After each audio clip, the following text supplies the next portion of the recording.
We're into the final 3 rounds of the season in BSR, and time is running out to take down Jason Cooper. Another successful round for Car 1 could be all that's needed to put the championship to bed. All the while, Sam Smith opens a gap in Pro-Am like a pro, and Alistair Hatcher may just have what it takes to take the AM title from Craig Schill. It's Trophy Tuesday, round 8 at Road Atlanta. Hi, welcome to Pit Stop TV in the virtual Michelin Raceway Road Atlanta in the virtual Braselton, Georgia. I'm Andrew Cardinale IV with JP Costa alongside. Watkins Glen was fun and all, JP, but as Emerson Arden once said, it's a Popeye's biscuit away from an oval. Road Atlanta, however, is a little bit different, as we can go ahead and see in just a moment with our Whiplash SimCam's track map. It's definitely quite different from Watkins Glen, and as is the sim setting. We've got clouds overhead, a morning sunrise in the distance. It's going to be a fun day. Oh, absolutely, Andrew. I mean, everyone loves Road Atlanta, don't they? I'm pretty sure everyone loves Watkins Glen and Road Atlanta the same, but, you know, there's something about the challenging nature of this track, you know? It's unlike Watkins Glen, it's unforgiving throughout, but it's still so much fun to drive through. You can see on the track map, it looks relatively simple, only 12 corners. But I mean, it's far from that. You head into turn 1, you really need to get the speed, the precision, the turn-in, everything perfect to make sure you're not run wide, because then you have the quick succession corners of 2, 3, and 4, whereas in turn 3 entry, you can easily cut it and get an off-track or to slow down. Obviously, turn 4, you head into the S's to the, I guess, the frightening turn number 5. Yeah, turn 5 is very easy to mess up, very easy to run wide on exit and hit that hard wall on the outside, and it's definitely easy to do the same thing in turn 6. Granted, there's grass off to the left side and room for you to run just a little bit out into the dirt if you have to. Turn 7 sets you up for that long back straightaway, and you can land a plane back there. Trust me, it is a long back straightaway, even with those 2 bends of turns 8 and 9. So turn 7, one of the most vital corners at Road Atlanta, if not the most vital corner at Road Atlanta. Before you get down to the chicane, you've got to go around a bend and down a hill in turn 9. Then you get down to 10A and 10B. So a quick left-right, it sets up for the final run up and down the hill for turns 11 and 12. It's wrapped back around onto the front stretch. I just noticed the start-finish line is a little further down. I think that's the IMSA start line in turn 1. The finish line here is actually right at that last bend into pit lane. There's a Michelin crossover bridge right there that you can go over to get from one side of the track to the other. That's where the finish line is. The start line is a little further down the road in IMSA. That's why it's listed there. But these guys are racing to just out of turn 12. That's where finishes will be tonight, and that's where I think a lot of this season is going to be defined. We always talk about these being defining moments sometimes, but seriously, Road Atlanta tends to be that way. You tend to have battles into 10A, 10B, and maybe even, especially in these Miatas, down the hill through 11 and 12, right to that line. So the fact that the line is so soon out of the corner is going to be very, very important for these finishes today at the Michelin Raceway Road Atlanta. Let's take a look at our standings coming into today with 5.5 minutes left in qualifying. Here are our standings. This is what I'm talking about. Jason Cooper could just about wrap this thing up with one more really good round today. If he goes and puts 2 or 3 wins up today, it's going to be tough for James Neve, Lars Fisher to do anything about it. And Sam Smith is over 250 points ahead of Thortillo in Pro-Am. He's ahead of Adam McNally even, who's a pro driver. And Alistair Hatcher now is ahead of Craig Schill by nearly 40 points. So the championship is taking some turns lately. Yeah, absolutely, and it's crazy to think that Cooper missed completely last week, didn't he? And he's still 180. 2 weeks ago, yeah. Oh yeah, 2 weeks. So yeah, So I mean, and the gap injury is still 181 points. So it's absolutely massive. It's gonna be interesting to see how he's gonna fare out tonight. Obviously, it's a slipstream track as well, but obviously the first and second sector, we can easily get some separation. Sam Smith, as you mentioned, over 250 points ahead of Thortillo. He's going to have a comfortable line, but I'm pretty sure he wants to finish in the overall top 5, so I guess he has that aiming up for him. Only 1 point between him and McNally, but Hatcher and Schill, I think that's the battle we need to look forward to, Andrew, because, as you mentioned, around 40 points, 39 points actually between them. It's going to be close, and, I mean, either Alistair can really put a gap in Craig Schill, or Craig can just take that lead back tonight. And of course, then we have to look to some of the secondary battles throughout the field. For example, Casper DeCourt and Nick Clibbins, after 7 rounds, are separated by just 1 point. Both 300, well, Casper DeCourt is 354 behind his teammate Jason Cooper, and Nick Clemens is 355 behind. So very close there, and that's for 7th and 8th. You've got those kind of secondary battles throughout the entire field. Even Alistair Hatcher and Michael Seal somehow are only one position apart, 3 points apart down there in 13th and 14th.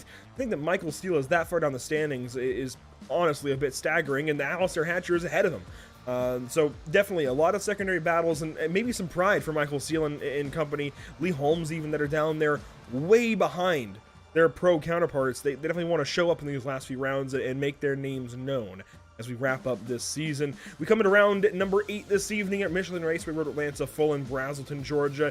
Daytona International Speedway next week, then Sebring International Raceway on May 24th. Wrap up this season, and qualifying, as I mentioned, underway and coming down to a close. And look at that. Jason Cooper, Casper DeCourt, Lars Fischer, right on top. Back to it, and you can see the difference, Andrew, that the number 1 makes it on the field. Last week, we didn't have the 5-star motorsport drivers in a line. I'm not going to say because he wasn't there, but obviously that's going to play a huge part. And obviously you can already see the gap that he has to his teammates. 0.3 of a second to Casper DeCourt, nearly 3.5 to Lars Fischer, and 0.7 of a second, Andrew, back to Andy McEwen. That is absolutely insane, the pace that these guys have on qualifying. Obviously on the race, everybody gets bunched up, but I mean, it's just crazy how well they work together. And I must remind, once again, Jason Cooper was here last week at Watkins Glen, but it was such a wild card that we didn't hear from him as much as we thought we, might in a normal round.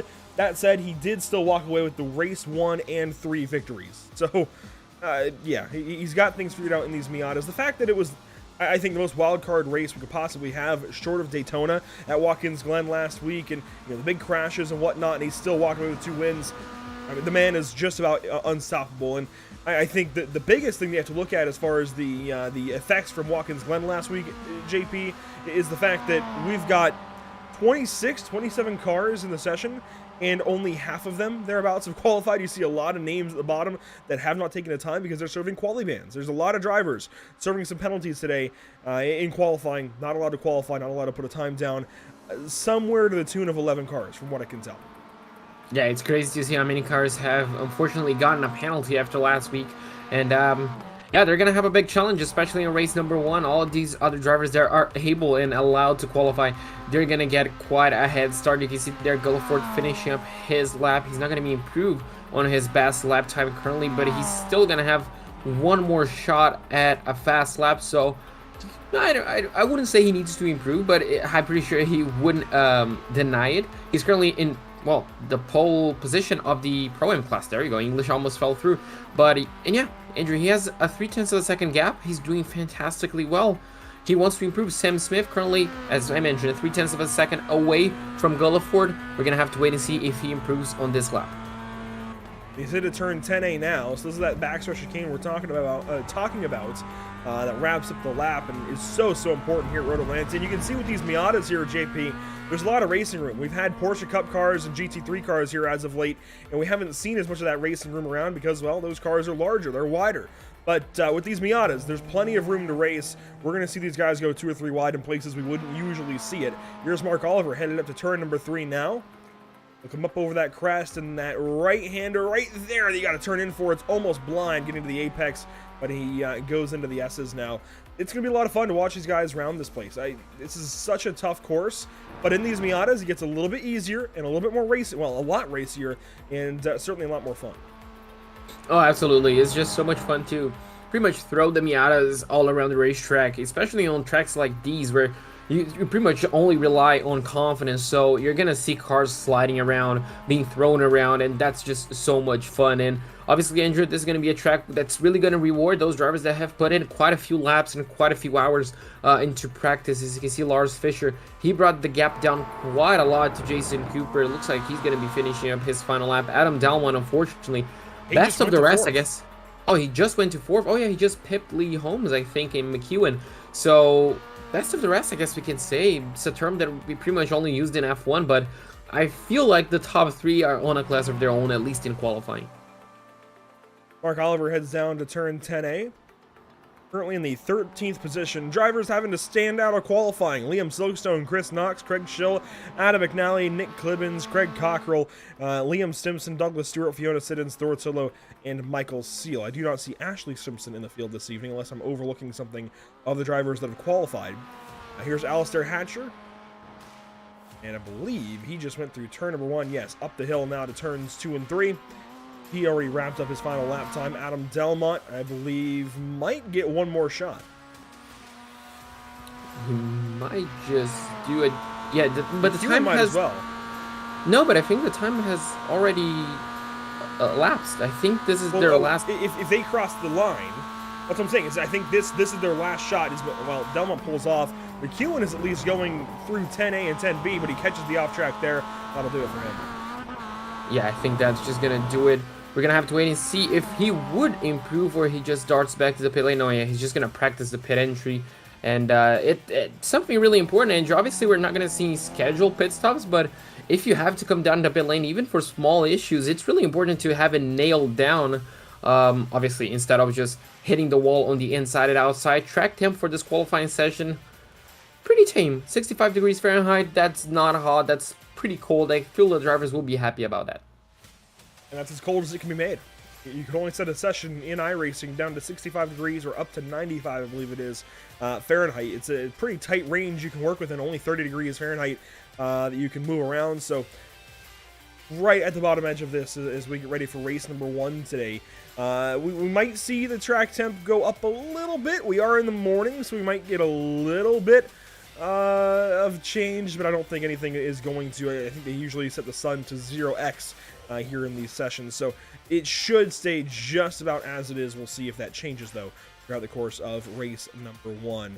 The grid is getting onto the track. Jason Cooper on pole, as we saw. Lars Fischer will start from 2nd. Casper DeCourt will start from 3rd. The 5-star Motorsport teammates wrapping up and locking out the top 3. Adam Delmont starts from 4th today at Road Atlanta. In qualifying 5th, it's Lee Holmes over Andy McEwen. Qualifying in the 7th position, however, you find Jamie Gulliford. I have to get back. Sorry, not Jamie Gulliford. James Neave in car 7, then Jamie Gulliford, your Pro-Am pole sitter, before Ashley Stimson is in the show alongside Sam Smith.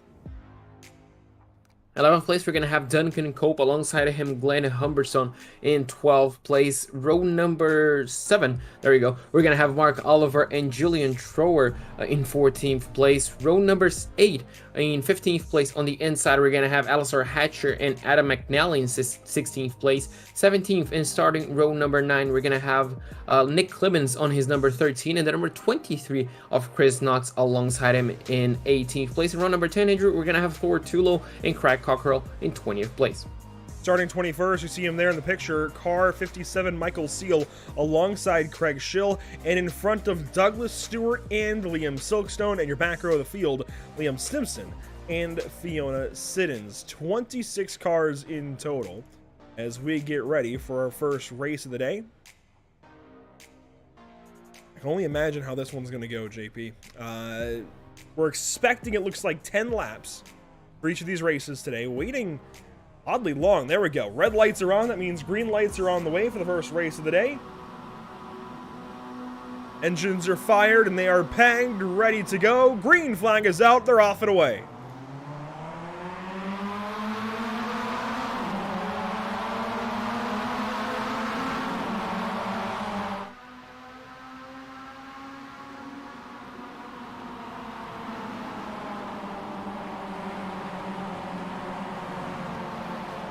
Oh, one crash. Stimson off in the left. Made contact with one of the Time for Fun cars. More contact there. Oh, one car around. No. Big contact out of turn 3. Yeah, that was big. People checking up, and unfortunately some drivers didn't have the reaction time. You can see a few cars. Oh, one looks like got... Oh, that was a big hit, I think. McEwen at the bottom of the S's into the wall. More trouble through turn 5. You can see some spinning there, some big crashing. Chris Knox and more. Fiona Siddons gets a piece. My goodness. And we are halfway through the lap, Andrew, and we already have this many. Torn up.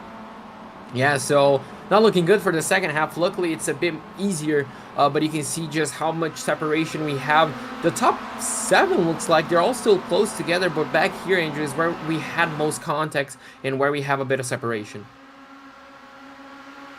Your top 3, 4, 5, 6 in line.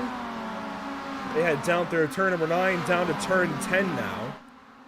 See Jason Cooper still out front, then Lars Fisher, Casper DeCourt, Adam Delmont, Lee Holmes, James Neve, your top 6. Sam Smith, the first car that is behind that lead group. They will head down to turn number 12 and wrap this lap up for the first time today. 1 lap complete. Jason Cooper over the field. Yeah, leading not big of a gap, but obviously he has his 2 teammates behind him, which is really going to help. You can see Sam Smith actually jumped up Gulliford for the Pro-Am lead so far. Duncan Cope still leading his class. And now we're going to take a look at exactly what happened on the start. And I'm pretty sure, Andrew, we had already a car exiting, actually spun around, at least being hit on the exit of turn number 1, didn't we? Just on the start. So we had action on turn number 1, 3, and 5, I'm pretty sure. The action was everywhere. Yes, let's go ahead and get a look at what happens here. Stimpson, Ashley Stimpson, one of the first involved. And she started, well, towards the front. 10th place, if I recall correctly. And contact here maybe with Gulliford. I think she gets loose, comes over into Gulliford. The blimp didn't quite show it. And Ashley out into the wall there. Then something else happened. Oh, McNally gets into Douglas Stewart. More contact. McNally goes around. And then something happens to Andy McEwen down the hill. Pops the curbing, gets loose. Yeah, that was by himself. Which is really unfortunate. I'm pretty sure. I'm not sure if he went back to the pit lane, but he can see. Oh, Chris Knox. He got loose by himself. Wow. Yeah. That was an overambitious movement at that point. I'm Greg pretty sure there was... Fiona Siddons, Liam Silkstone. My goodness. Yeah, those big hits to those guys you can see there. But yeah, really unfortunate. 2 big names and you're losing by themselves just shows how tricky it is sometimes to tackle Rhode Island, especially on lap number 1. Teammates fighting now for the lead. 5 cars out front. As James Neve had a problem that lap, and Delmont up the inside goes through to second. It's a 2-for-1 in the first corner. Yeah, wasted no time. He knows he needs to get past as many of these guys as possible to avoid any, let's say, team orders, a team play between them. So he already pipped 2 Andrew, and I'm pretty sure 1 move. That was brilliant. That was bold as well. Down into turn number 1. Now he's second place, only has 1 5-star ahead of him. And you can see there Lee Holmes as well keeping pace with these guys. So it's a fun little 5-car battle for the lead, Andrew. And yeah, let's see how this evolves. As you can see there, Lee Holmes might have an opening. Yeah, Lars was wide in 5. That opens the door for the car 35, who waits through turn 6. Lee going to try maybe for turn 7 or the backstretch. I think the backstretch certainly the place to do it. That's usually the passing zone here at Road Atlanta, the biggest passing zone anyway. Get a good run out of 7. You can get a good launch. And problems for Glenn Humberstone maybe, or maybe just that Liam Silkstone has been blinking since turn 4. Looks like he's solid now and gets back into it. He's behind an interesting battle with Craig Schillen and Douglas Stewart. You can see them here. Yeah, you can see them very close on the back straightaway. You can see there the number 13. Yeah, he's going to already look to the inside of the back straightaway, but it's definitely going to be the outside for the chicane, and we're going to have to see if he gets the move stick. Unfortunately for him, Andrew, he's going to have Craig Shield right ahead, but looks like it's going to be, that's going to be an easy move already for the 13. Will he look down inside of Craig Shield? He definitely thought about it, but realized wasn't close enough, but you can see he's going to get a good run out of the chicane, and he might have 2 cars done even before the lap ends. Clippers on the inside of 12, takes that spot away from Craig Schill, who plays nicely with him there in turn 12. Back towards the front, Casper DeCourt still on the back end of Adam Delmont. Fisher stayed ahead of Holmes that lap. And Casper is putting the pressure right back on Adam. Yeah, absolutely not letting the number 77 breathe too much. You can see there them just popping up, just clipping the gravel on the exit of 5, but you can see how close it is between them. Cooper has around a 0.3 of a second gap to Delmont, which is gonna help him defend Andrew from Casper DeCourt, especially on the exit of this corner right here. Really important not to use too much curb on the inside. You might unsettle the car a little bit. It looks like all of them get going pretty safely. Now the question is, did Casper DeCourt get a good enough exit to maybe challenge down the chicane? We're gonna have to wait and see. Meanwhile, Clibbins has been putting the moves, Andrew. He's absolutely wasting no time. I'm pretty sure he's falling under pressure now. No, he just passed Thortulo. Yeah, caught on by Thortulo, so an extra spot. As Delmont has a move here on Cooper. This is into turn 10. Takes the spot away for the race lead, but maybe a crossover, not yet. Great opportunity there. That's why the backstretch here at Road Atlanta is so important, and it's all set up by turns 6 and 7. Delmont takes the lead away. He will lead this lap, but there you go. Jason Cooper with a run through 12. Headed up to turn 1. Will have an opportunity up the inside, and will likely take this lead back away. Yes, he will. So swapping positions up here for the race lead. That opens the door now for Casper to court. Lee Holmes the fourth. Can Casper do anything? Looks like not quite just yet, but yeah, you can see the number 77. I'm liking what I'm seeing, Andrew. He's just getting the opportunities, and as soon as they open, he's going for it, so he's not wasting any time, any opportunities to maybe take that lead. Now he's going to have to hold off Casper DeCourty and Lee Holmes as well, doing an excellent job, but it looks like Adam went a bit wide on the apex of 5. That's going to create a gap between him and Cooper. It might open up an opportunity for the number 5, who now has to be aware of, well, the driver behind him, Lee Holmes. Douglas Stewart, massive damage through the S's. I do want to mention the fact that Lee Holmes, again, it went on by Lars Fischer. That's really important here, JP, breaking these 5-star cars up, more so than just Jason Cooper to his teammates. Casper DeCourt and Lars Fischer now separated. How is that going to go? Fischer looks like had a bad run out of turn 7, not going to be able to use this backstretch to his advantage. Holmes, if anything, might have a shot at Casper, who's going to have a shot here at Delmont. Yeah, can we see maybe a 3-wide action? Looks like Lee Holmes going to wait, but you can see how close it is between Casper DeCourt and Adam Delmont. And Casper is going to have that position. Delmont is going to try to fight. He knows it's important to keep the second place if he wants a shot at that victory, but unfortunately cannot do much on the exit. Now that's going to open the door to Lee Holmes on the outside of 12. He's going to try to hold it side by side. Lars Fischer is keeping up tabs to see where maybe he can have an opportunity. But Adam Delmont, after, being second place in the main straightaway, back straightaway, he now faces the opportunity to maybe go down to 4th entry. He has to defend from Lee Holmes, who's doing a fantastic job outside twice. He's gonna have the outside once again through turn 3, and he gets the position. Brilliant move by him. Leads 1 lap, ends up 4th the next. And I think that breakaway of Cooper is going to be just about unovercomable, I'm not sure. Maybe insurmountable for these few drivers anyways. It's going to be tough to get back up to Jason Cooper, who's got nearly 9/10 on his teammate Casper DeCourt. And another 8-9/10 back to Lee Holmes in 3rd now. The 1 and 5 starting to run away. Let's drop back in the field maybe then a little bit. Thortulo, Nick Cliven separated by a half second. Adam McNally, Craig Schill though. This is a great battle. McNally an opportunity maybe into 6, or does he wait for 7? He might just wait, Andrew. It's really easy to jump up and down. As you can see, Casper DeCourt really brought that gap down to 8/10 of a second. I think Cooper lifted for him. I don't know any other reason. Yeah, the gap is 8/10 is way too much to catch up. And you can see there Cooper allowing his teammate just to maybe lead this lap, to maybe defend from Lee Holmes. So a bit of team play at work, Andrew. Really interesting to see. Casper is 7th in the standings, Delmont 6th. This is actually really, really important for these drivers, for Casper to best Delmont as much as he can today. I wonder if that's a team order, much like we saw Thursday with NARL, to put Casper in a position to make up points. Jason Cooper's already got the points lead. No! Casper off on the exit of 1. He's going to go through the grass. Back onto the racetrack in 3, and he loses 2 spots, but gets back on, maybe another one. He's going to lose another one. He's going to have a slowdown penalty. He's going to have to allow his teammate by injured. So just as you mentioned, it could have been team play for them to allow the number 5 to have, the points gap, but making mistakes on your own like that is definitely not going to help your chances, and unfortunately for him, he's going to have to pay differently for that. And now Cooper is going to have to defend from Lee Holmes and Delmont right behind. As you can see, this other battle right here between, is that Neve and Seal and Smith? No, Gulliford.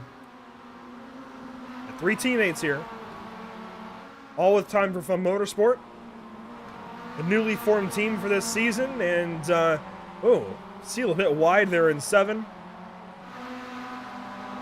These guys are 7th, 8th, and 9th, just in their own little pocket. I'd noticed some positions changing back here, so I thought maybe they would still be at it, but Fiona Siddons allows Glenn Humberstone allows Fiona Siddons to go on by. Stimson ahead of these two. Greg Schill, the next one up the road, as Holmes has a go for the lead. My goodness. Oh, interesting. The number 35, again, not wasting a lot of time. He has to focus on the exit because that's where Cooper got, the place back from Delmont. So now Lee Holmes once again defends the inside line through 12. That's going to compromise his speed. And then number 1, well, wastes no time, Andrew. That's what experience buys you. And you can see they're going to go side by side through turn number 1. Who's going to come out on top? Lee's going to try to hold it around the outside. That's going to be difficult. But if he does, he's going to have a good shot between turns 2, 3, and 4. What can he do? The number 35 holds it around the outside of 3. Can he do it? Not quite, but he keeps it on the tarmac, and it might be enough to hold a 77. No, actually, Delmont is going to go down the inside of the S's, but he's going to have to brake and slow down a little bit. Good moves all around. Delmont almost goes off the racetrack there. Lars Fischer with an opportunity. Casper's going to push him on by. Jason Cooper's now got 7/10 on Lee Holmes. The move has got to happen. It's got to come and be completed in turn 10, and you've got to somehow hold it through 12 if you want to pass Jason Cooper. Teammates, check up there, and here comes Sam Smith right into this battle. They're holding each other up. I kind of like how Sam Smith is just running his own race, but the top 5, Andrew, are pretty much just coming to him. They're battling, slowing themselves down, and he's just catching up, and with 2 minutes and 30, he might even make up a few spots here and there, so it's going to be interesting. It's looking good for Sam to maybe snatch a top 5, and who knows, maybe an overall podium.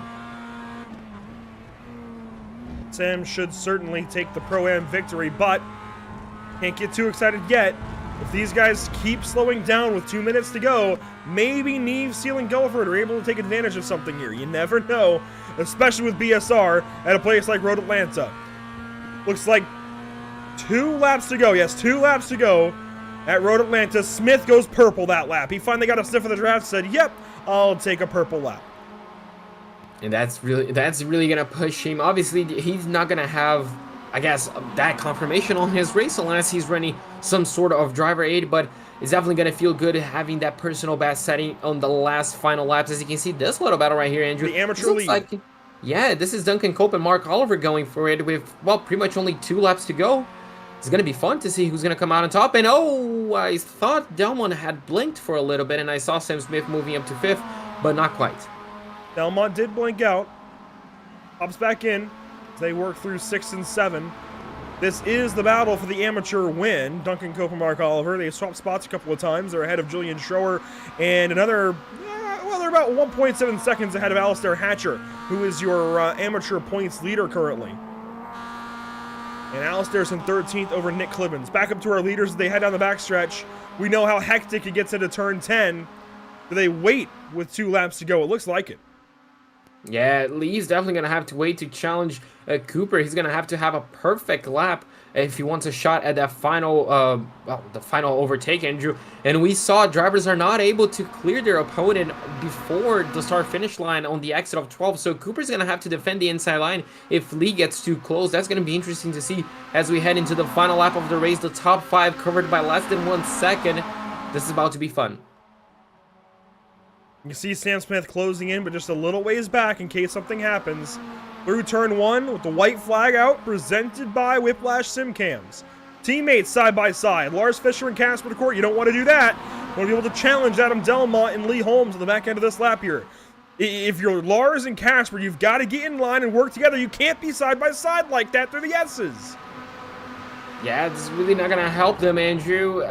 They have to work together. We saw left car taking, looks like the escape route to avoid any sort of interference on this lead battle. This is going to be fun. As you can see, the 2 teammates, they're not too close to Delmont, Andrew, but if Casper DeCourt gives pretty much Lars Fischer just a bumper, he's going to have a huge straight line advantage over the number 77 and the 96. Got to set up for this corner right here, turn 7. So important. Yeah, and I think, oh, Delmont, I think, missed the apex a little bit, so he's really going to fall into the hands of Lars right here. If Casper can maybe give him a push, that's going to be close. Lee Holmes, meanwhile, is really closing in the gap, Andrew, and I think he might have a shot down at the chicane. He's going to have to take it. This is his only opportunity. Lee getting a run. Jason knows it. Going to try and defend. Stays on the left side of the track.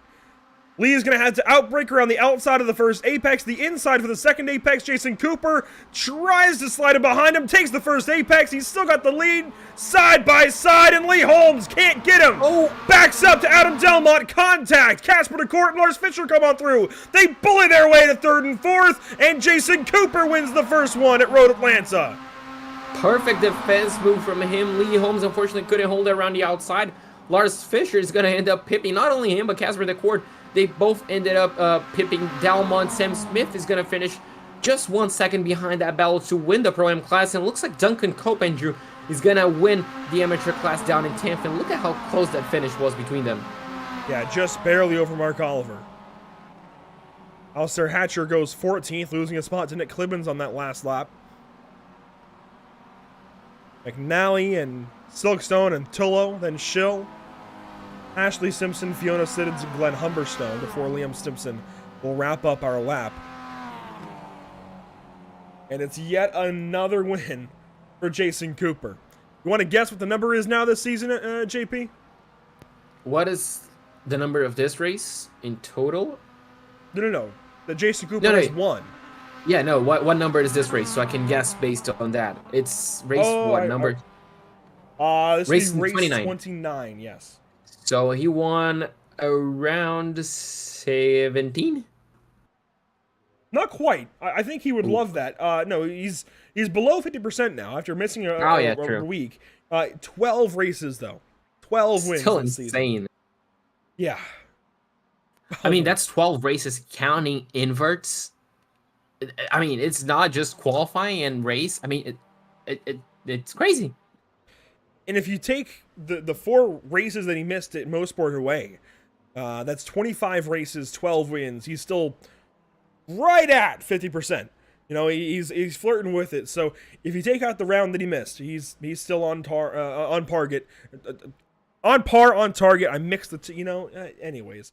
Let's just go ahead and bring up our invert, JP. I think that's a little more, I guess, easy. You don't know how to speak English. We'll get the invert up. And we took a page out of our own book for BSRTC, where we shortened up some of the invert numbers, and you can see them there on your board. As we get ready for race number 2, the first invert of the day, JP, 8. How about that? I think the Miata drivers will take that. Yeah, I'm pretty sure they will. I mean, whoever finished on 9th, I know Duncan Cope finished in 10th. I don't remember who finished on 9th, but I'm pretty sure he won't take it, Andrew. He would have wanted to start race number 2 on pole, but oh well. Together, and he's gonna add a couple of drivers to that lead battle as well, so it's gonna be lots of fun. And yeah, this is what our top 10 for race number 1 looks like. Jason Cooper ended up winning ahead of Lee Holmes and Lars Fischer. Casper DeCourt, finishes in 4th place on car number 5, and Adam Delmont, unfortunately, he came into the last lap in 3rd place, ended up finishing 5th. Sam Smith, a comfortable race victory for him down in Pro-Am. James Neves is going to finish in 7th on car number 7. Gulliford is going to finish in 8th ahead of Michael Seal and Duncan Cope, who won the amateur class. Seal and Cope missing out on the invert, but will still start within the top 10, so I think they'll take that. You know, a lot of times we've seen drivers in the top 10 not start within the top 10. I think they'll just be happy to keep that starting spot for race number 2. Starting 11th, though, you'll find Mark Oliver, who just finished 11th for Duncan Cope. Julian Shore will start 12th. Nick Clibbins goes 13th in race 1. Then Alistair Hatcher and Adam McNally wrap up your top 15, ahead of Liam Silkstone and Thor Tullo, very close at the line, over Craig Schill, Ashley Stimpson, and Fiona Siddons to make up the rest of your top 20. 21st place goes the way of Glenn Humberstone ahead of Liam Simpson. Those are the 2 last drivers who actually finished the race. Douglas Stewart's going to finish in 23rd ahead of Andrew McEwen, Chris Knox, and Craig Cockrell. Oh boy, Andy's been having a rough go of things lately. The last 2 weeks have been really, really painful for car 4. And see, this one's going to be no different. He's dropped down to 9th already in the standings, and I think he's going to drop a good bit lower today if this luck continues for him. But hey, there's still time to turn things around. So Andy, get back out there. Go ahead and win 3 races maybe. Turn the day around entirely for you here as we get ready for race number 2. We'll be right back to you in just a few moments from the Michelin Raceway Road Atlanta on Pit Stop TV.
Have you found yourself trying to hide your joy because you're unhappy with your teeth? Your smile is the first feature noticed in an interview, on a date, or in family photos. We want you to be able to shine bright as your best self, and our teeth whitening system is the perfect step toward restoring your confidence.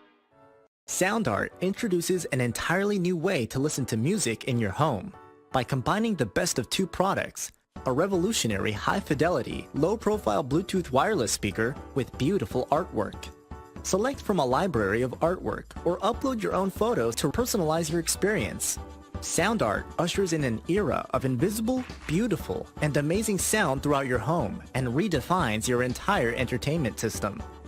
The need to reclaim your floor space and rid your home of unsightly speaker boxes that need to be bolted to the wall is now a thing of the past. Our canvas is printed on high-quality permalite by Breathing Color. And select from our gallery or upload your own. Standard sizes include 16 by 20 and 18 by 24 canvas wrapped. Custom sizing is available, as well as surround sound options.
Absolutely. As now we see the drivers make their way into the pit boxes. Dobbs, Robertson, Kinder, Barlow going to go all through 4 of them and take his place on the first pit stall. Wide bracket falling in behind. As now we wait to see these 4 tires and fuel and who's going to be able to win off pit road first. Adam Lancaster drops the jack first. Alan Dobbs is going to get off away early as Lancaster is going to jump all the way up to 3rd with that, almost beat Robertson, and they make contact, and that is not what you want to see. That might be a pit exit violation on 28, but that is a very devastating blow to number 2 car. You got to hope he didn't get too much damage out of that, but that was a hard hit to the inside wall. Down the straightaway, we'll get a replay here and show you that one again. That car was really consistent and really strong. I was thinking Robertson was going to be a big factor in the finish of this race. You see Adam Lancaster and Brandon Robertson coming out side by side from the exit of the pit lane, and there was for the completion of 4 fresh tires on that machine. Dobbs got him out of the pit lane, no question about that, but Lancaster got a really great pit stop, came out beside him, and just trying to have enough room between both himself and the wall and himself and Lancaster. Obviously, he misjudged how much room he had to his right side and just clipped that wall. Unfortunately, that's going to be a big blow for Brandon Robertson, but he should be able to get that car fixed up and maybe before we even get back to green flag racing, get it back on the grid. So getting on pit lane is going to matter a lot. Getting off of pit lane is going to matter a bunch as well. And we also see that margin from 2nd and 3rd starting to close up on the race leader, Jesse Webb. We were talking about the headlights. He was making good use of them there, trying to warn, oh, trouble in front of him. Look out, that's right in front of the leader. He somehow gets by after the 2 lap cars tangle in turn 1. It looked like Gergois might have gotten on the brakes a little bit too hard, and he will collect Mick Blue as a result. Not too much critical damage for these drivers, but handling is sure to be an issue. So Gergois, the car that got into the back of Mick Blue, who perhaps was maybe trying to yield to the leader, who was warning that he was en route and on the way. And Mick Blue also ended up spinning around. They now fall a lap behind the leader, who, what a job, though, by Jesse Webb to slam on the brakes as they all came into turn number 1 with a full head of steam. And due to where Gergois' car spun on the pavement as we back into the barrier here on board with Mick Bloom, looks as though that Webb is going to live to fight another day. Here it is out the back of Gergois' car, and here comes Webb.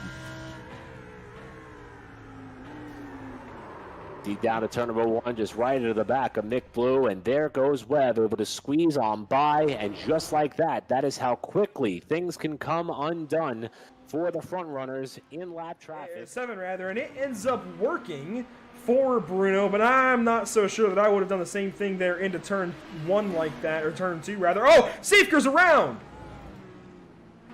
Okay. Oh, Chesnell had that big issue. Whoa! Hey, just punted him right around. Luckily, he was able to get that thing fired up really quick, Chesnell.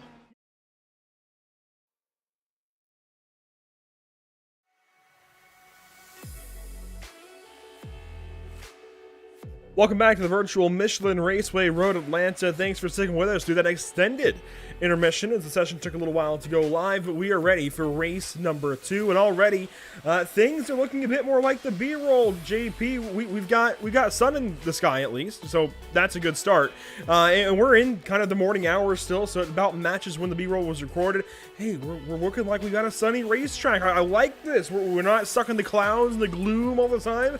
It's nice to get a few sunny races in. And certainly, especially with the track temp coming up just a little bit, that 1 degree, it gives us promise for maybe a little bit different in race 3 for these guys. They do get a lot of cold track temps, to be fair, although track was it recently where they had some hot temps. It might have been Watkins last week. So anyways, I enjoy the difference, the bit of variety there as we get ready for race number 2. Only an 8-car invert, going to keep things tight. Yeah, absolutely. It's kind of, I guess, the races we're used to, the days we're used to, Andrew. You in the States and me in Brazil, kind of a sunny. Obviously, they were, I guess, a bit more at home on race number 1, a bit more cloudy. But yeah, I too welcome the blue skies, the bright blue skies, in a little bit of warmer temperature. I don't think it's going to make too much of a difference, but it's going to look much, much better. As we get ready for the second race of the day, drivers already taking to our starting grid. We're definitely, I think, going to have a good one on our hands. And we have so far Race 1 was great. I think Race 2 only going to get better, and certainly as these guys get a little more used to the track, I think the racing quality is only going to improve, and it was already about top-notch in that first go. Jamie Gulliford on pole, then it's James Neve. We can take a quick look through the front end of the grid that was inverted. Starting third, it's Sam Smith. Adam Delmont's up there, and you can see that the guys who just finished towards the front will be starting towards the front because it was a small invert. So following that feedback from the drivers, which we appreciate, by the way, the smaller invert's going to keep the field a little bit tighter in that regard. Grid time running out. That means we're ready for race number 2. As you can see, the timer's running down. Red lights are on. Green lights on the way. And race 2, wait for it, is finally underway.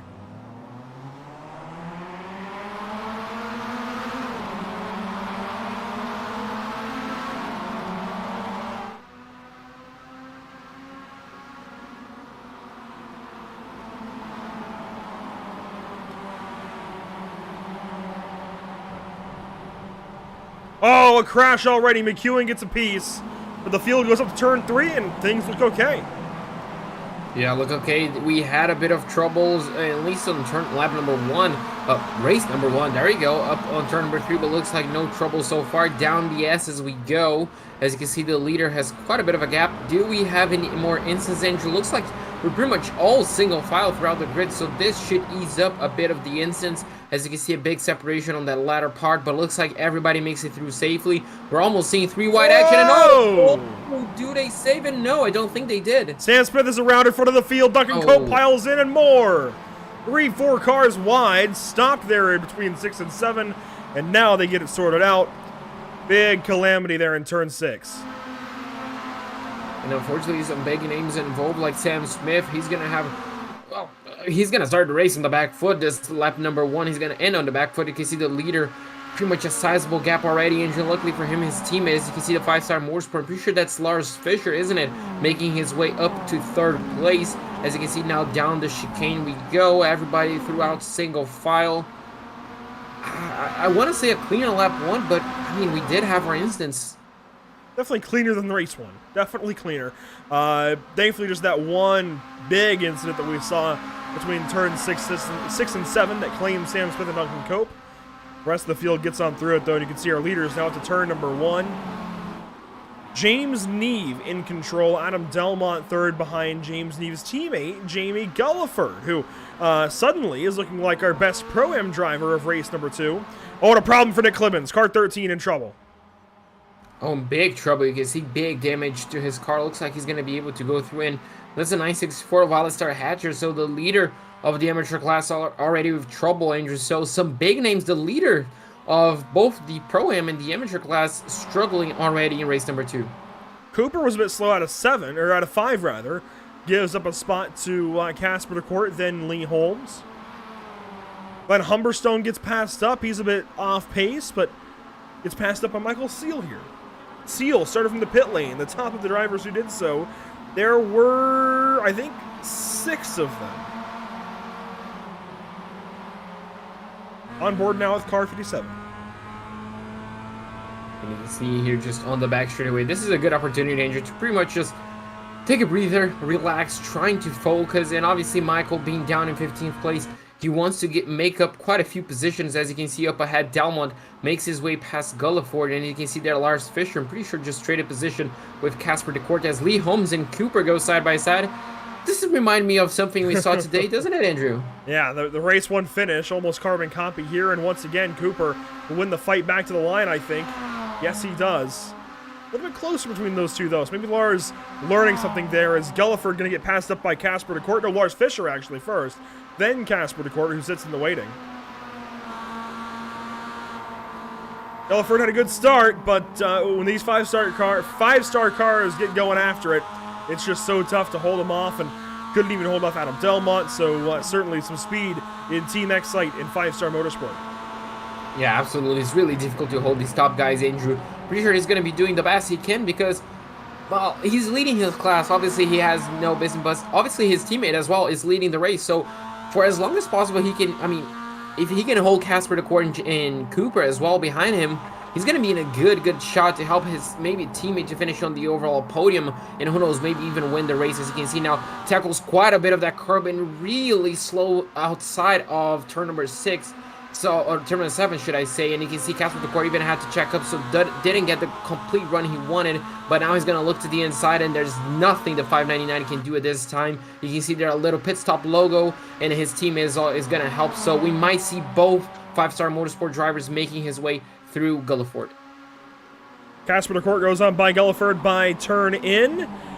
Oh, Jason Cooper looked there at the first apex, got his nose to the inside of car 599, but hasn't made the pass just yet, and now it looks like he will on the outside of turns 11 and 12. All the while, Andrew McHugh and Liam Silkstone, they do battle through turn 10. Silkstone has to give that battle up for the moment. McEwen splitting he and Stimson up. This is right around the top 10 cutoff. And you can see there McEwen on the inside. He's going to look down into turn number 1. We saw quite a few drivers going side by side, and no, that's a big contact. Oh, and he's going to be collected. Massive crash there out of turn number 1. McEwen in it again, and almost got hit again. Both Stimsons involved. Ashley and Liam. That's really hard to watch, Andrew. Both of them really just collected. In the number 4, I mean, he didn't even finish race number 1. He's not going to be able to finish race number 2, I don't think. Just struggling today. Really unfortunate to see McEwen in that way. As you can see now, Neve, does he struggle to keep Delmon behind, Andrew? Do you think he's going to have a good time? We saw how aggressive the number 77 was in race number 1. And of the slipstream and no one ahead of Neve to help him, I feel like this should be easy pickings for Delmont. Delmont going to go to the left side here. Neve going to hold station on the right. I'm not sure yet which is better. It seems like the left side has been better so far, but the right with that second apex could still be good. Delmont, though, going to have the lead by turn in. Neve going to slide in behind, so some clean, orderly switching of position goes on there as Fisher moves ahead of Court, and Cooper sits behind all of them. Look how close these two teammates are. In the back end of Lars Fisher looking at Casper to Court. Yeah, you can see just how close, and are they going to have a switch for position? That was almost... Whoa, 3 wide! Wow, Delmont in the middle, Lars up the inside, and he's going to take the race lead. James Neve going to drop down to the 4th, maybe 5th position by turn 3. I mean, what an amazing battle we're watching, Andrew. Road Atlanta really does not disappoint. As you can see, we're almost 2 wide once again between Delmont and Fisher. They're going to go side by side down the S's. Who's going to come out on top? Lars, I guess, does the wide move and just, well, allows Delmont to have this position right now. But you can see down into turn number 5, both of them tackle the curb quite a lot. As you can see, Fisher's going to lose a little bit of time. His teammates all behind him, so he's going to have some help. And Andrew... down, well, into the back straightaway. Now Delmon's going to have to defend from 3 motorsport, 5-star motorsport drivers. It's going to be difficult for him. All 3 of them in a line. I would imagine we'll all go to the same side here and train on by car 77 and try and put him 4th if they're able. If not this lap, certainly the next lap they're going to have to try. And they're getting a run together. There we go. Lars going to go to the left side. Delmont going to protect to the right. Casper goes with Lars. Jason goes with Casper. All 3 of them in a line. 1 goes on by, 2 goes on by, and Jason Cooper will sit behind as Casper DeCourt goes side by side, mirror to mirror through 10A. Now 10B. Adam Delmont falling back again, going to give up 2nd. And he's going to give up 2nd, and he's going to create a big gap. You can see there, Cooper tried to look to the inside of 12, but, well, not going to be too close. Now on the exit of 12 into the main straightaway, you can see Delmont going defensive. He's going to protect the inside line. Lee Holmes now approaching this little battle. He's going to pass Gulliford. And, well, Cooper and Delmont are going to have a repeat of race number 1, but instead of number 1 being ahead, this is the number 77. So it's going to be interesting to see how this all unfolds, Andrew. But 2 5-star motorsport drivers made their way through the number 77. Only 1 to go, and, well, it's the number 1. The top 7 in a line.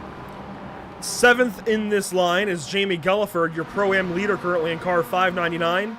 Behind him, by 4 seconds and change, is Mark Oliver, the amateur leader currently in the 8th spot. Now, Jamie's next competition in Pro-Am is Liam Silkstone in the 11th position, who is drafting here with Michael Seal, Jamie's teammate, oddly enough. And Mark Oliver's nearest AM competition. Oh, and contact there with Seal and Silkstone.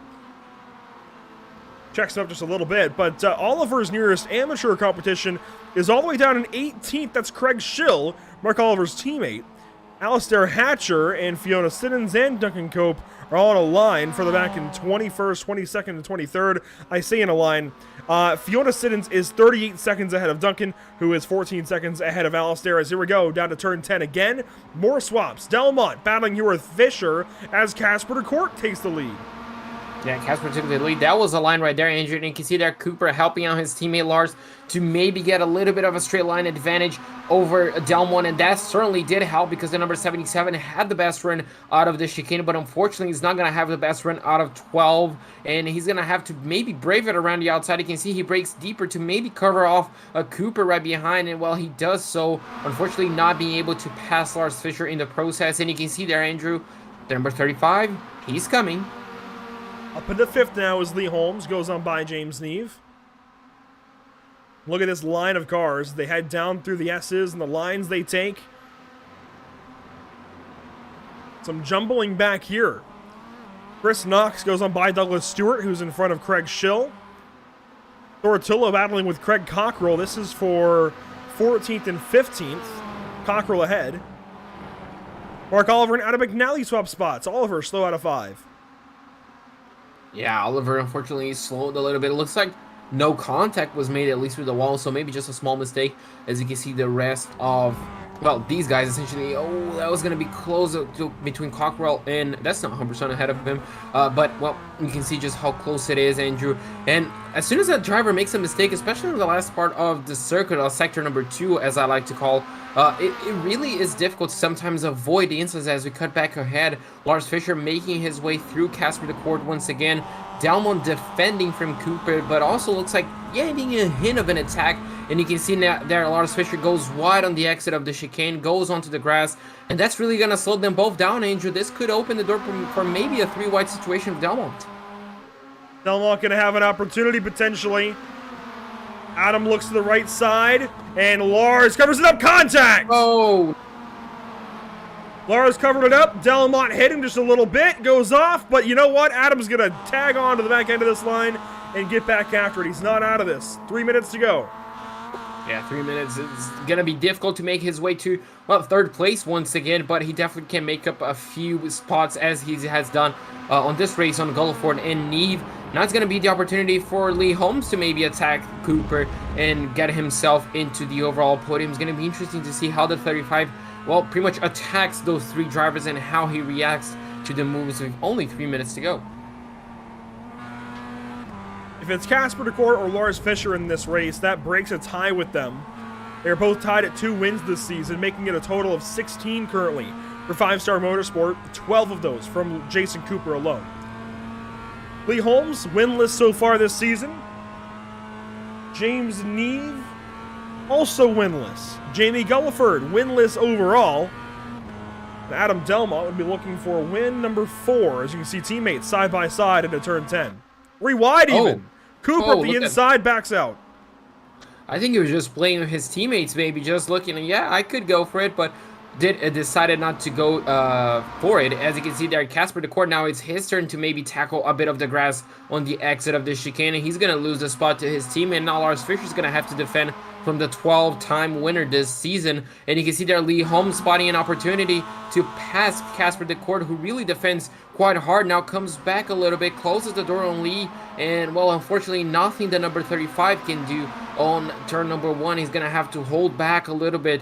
Further back, you can see the number 77 made his way past Gulliford, is now, well, stuck just behind the number 7 of Neve. But Andrew, these 3 drivers right here from the 5-Star Motorsport, they're happy to race with one another, and, well, I'm all up for it. Was that little move from Jason Cooper into turn 10 last lap, maybe a bit of Top Gear Rockingham, where they got in front of the entire track and just slowed down? I feel like they could. Honestly, 5-Star Motorsport absolutely could do that. They could just go 3 wide and hold the rest of the field up, and you'd have to see Lee Holmes going to the grass, I think, to pass them as well. They went into the grass that time out of 6. Now out of turn 7, Cooper in the grass. Just a little tap on the grass. I don't think that's going to slow him down too much. You can see he's just behind his teammate, and he's really going to have a good slingshot effect. Will his teammate defend? Will Lars defend? No, and he's just going to give him a nice little gentle push. So No rush whatsoever to finish the race, looks like, and so far looks like they're gonna do maybe a formation finish once again, Andrew. We're gonna have to wait and see how they all do it. Lars almost gives the door to Cooper, and well, he doesn't need a second invitation if that does happen. Now it's his turn to tackle on the grass, so 1 for 1 for each and every single driver. White flag is out this time, presented by Whiplash Simcams. Final lap in race number 2 at Road Atlanta. Casper DeCourt up the inside of his teammate Jason Cooper, now slides back in behind. Your top 3 in order, they're all teammates. Lee Holmes just behind. Meanwhile, battles for the back. Doratillo, Douglas Stewart down the hill to the start-finish line. Gulliford, your Pro-Am leader. Oliver, your amateur leader. And neither of them really in trouble of losing it.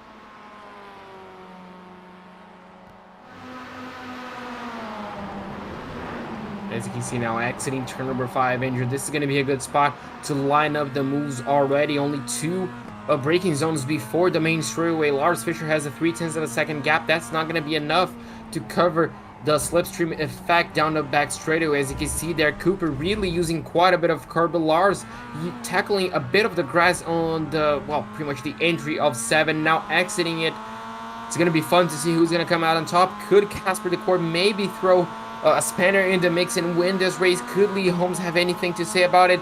Neve so far has to defend from Delmon, who is really coming back on a charge after his mistake. Neve is going to go to the inside. Delmon's going to go to the outside. Now it's going to be the time for Lars Fischer to defend. Oh, 2, 3 wide down to 10A. Cooper around the outside, going to take the lead away maybe from Lars Fischer. Contact between teammates. Jason Cooper attacks. Here comes Casper DeCourt. Lars is in the dirt. He comes back on right behind Lee Holmes, who's going to go to the outside of Casper DeCourt for turn 12. And to the line, Jason Cooper steals one from his needy teammates. Wow. Back-to-back victories for him. I don't think we saw this so far in the season, so well done to Cooper. Gulliford is going to win the Pro-Am class, so well done to him, finishing in 7th place and keeping up pace with those drivers up ahead. As you can see now, a few extra drivers finishing. Mark Oliver is going to end up winning the amateur class. The rest of the field comes through. And that is the first time that we've had a race winner go back-to-back since Sonoma, where Jason Cooper opened the day with 2 race wins. Wow, so he actually has done this before, so yeah, still impressed. But boy, oh boy, this is promising for the final 2 races, Andrew. He's putting on a show, and I like how close the rest of the top 5 essentially always is to those battles. As you can see now, Duncan Cope, he's finishing up his race, isn't he? That he is. 22nd position. He will be eligible for the invert should we get full.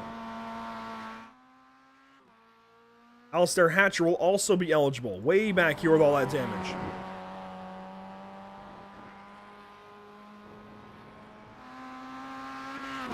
McEwen, Ashley Simpson, and Sam Smith, the only 3 drivers that end this race early.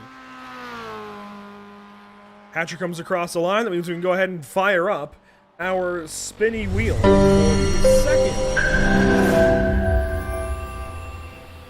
And we can get ready for another invert. JP, here we go. Invert number 2 on the evening. What's it going to be? First invert was 8. Second invert is going to be 10? Ooh, yes. 10. And that was close. So just a bit larger, going to incorporate a couple of drivers, a couple of extra drivers. Michael Seal, Liam Silkstone, it looks like. Just barely keeps Mark Oliver from getting a good starting spot here in race number 3. The 10 cars, the invert. Mark Oliver just missed out on that invert. So he's going to have quite a job defending his position. But the top 10, Cooper, the number 1, once again winning. This time on race number 2, Casper DeCourt is going to finish right behind him as Lee Holmes rounds off the podium. Adam Dalmond made his way past James Neve, and actually Lars Fischer on the final lap of the race to finish 4th. James Neve obviously just behind him. Lars, unfortunately, after coming up to the chicane, actually leading the race, ends up finishing 6th place after running wide on the exit. Jamie Gulliford is going to win the Pro-Am class in 7th ahead of Adam McNally, Michael Seal, and Liam Silkstone. Finishing 11th, you'll find Mark Oliver, winning, though, in amateur competition over Chris Knox, Jillian Shore, Thor Tullo, and Craig Cockrell, who all battled the line there, 13th, 14th, and 15th. Humberstone goes 16th spot. Craig Schill goes second in amateur down at 17th, followed up by Douglas Stewart and Liam Stimson, and Nick Clibbins, a rough race number 2, goes 20th. Fiona Simmons unfortunately goes 21st place ahead of Duncan Cope in 22nd and Alistair Hatcher in 23rd. Andrew McEwen is going to finish 2 laps down in 24th ahead of Ashley Stimson and Sam Smith. So 26 cars, and if they all return for race number 3, we'll have a 27th and James Clark being added to the grid, it sounds like. So adding a car here is only going to get better for race number 3. And JB, it seems like car number 1 doesn't care about his teammates' feelings, doesn't care about the fact that they need some wins. He's just out here to go for points. Right, he just wants those wins. He wants to get the championship settled as soon as possible. But obviously, he raced his teammates, looks like just as hard as he'll race other people. So, Liam Silkstone actually just joined us on the commentary booth. Liam, how fun is Road Atlanta so far? Just like, as I was saying last week, it was like knockhill, but American knockhill, just to smash the curbs as much as you can. So, but no, I like the track. It's pretty fun. You've got the wrong Liam on screen, sorry. There's 2 of us. Well, you know, I wasn't quite ready for it. I had to adjust. No, I'm going to apologise. I was just moved here by someone and I didn't expect it myself. No worries, but so far 2 races down, 2 races to go. This race you finished, looks like in 10th place. So you just got pole for race number 3. Do you want to hold that pole? Obviously, you do want to hold a victory, but how hard do you think is going to be defending that position? Well, into turn 1, it's going to be pretty easy because Michael's starting second, but he's got a pit start, and I've got my teammate behind me, so he's going to crash into me. So hopefully I should get to turn 1 in the lead, and then we go from there. But there you go. Well, hopefully lap number 1 is going to be on your books as a lad lap. And, I mean, with the championship coming to a close, how fun has it been so far? You know, racing these guys that you know, your teammates, all that sort of stuff. How fun is it? Yeah, I've been enjoying it. It's been a good season. The tracks have been good. I enjoy the Mazdas. I enjoy just having a laugh with everyone. Because at the end of the day, everyone's mates with everyone. There's no bad feeling with, I hopefully feel, between anyone. So, yeah, just going to keep going. I've got 3rd in Pro-Ams at the minute. I'm going to aim for 2nd. Sam's my teammate. He's got 1st. So, hopefully a 1-2 in the championship for us should be all right. Yeah, it would be pretty sweet about that. But, well, 2 races still to go, Liam. I'm going to let you focus for race number 3. Hopefully, I mean, I'm going to knock on wood, but hopefully, you know, you end up pretty well. And, well, hopefully we can talk to you as well at the end of the 4 races. I hopefully have to speak to you soon when they move me back in again. So, I'll catch you then. No worries. So, have a good race, Liam, and we'll talk to you later. So, Andrew, that was Liam Silkstone. He's going to start on pole, so it's going to be interesting to see how far he can, well, guarantee that pole position, that P1 for him, and how difficult is it for him to defend. There we go, English word for me. Love when even the guy producing is surprised by an interview, but hey, we'll take him as Liam Silkstone gives us his thoughts there for race 2. We're halfway through the day, and we've only got a total of 10 races to go this season. We've run 30, 40 to go, or 40 to go, 10 to go to reach 40 races total this season. 2.5 rounds, if you will, as we get ready for race 3 from Road Atlanta. Do not go anywhere. More racing from the virtual Brazelton, Georgia on the way.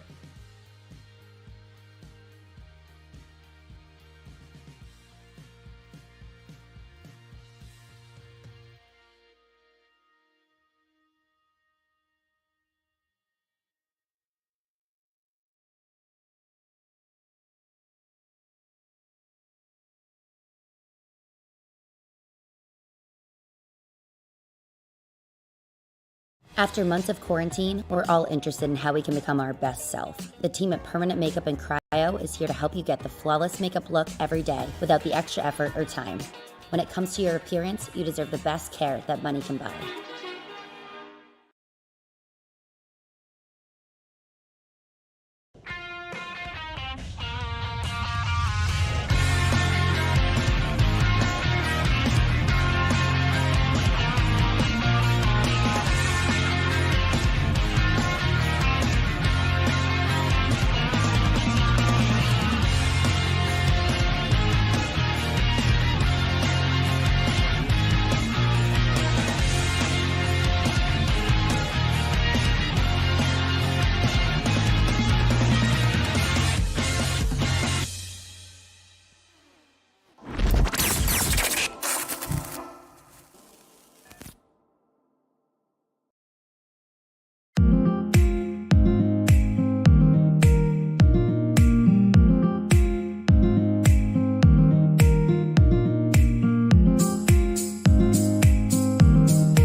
Sound Art introduces an entirely new way to listen to music in your home.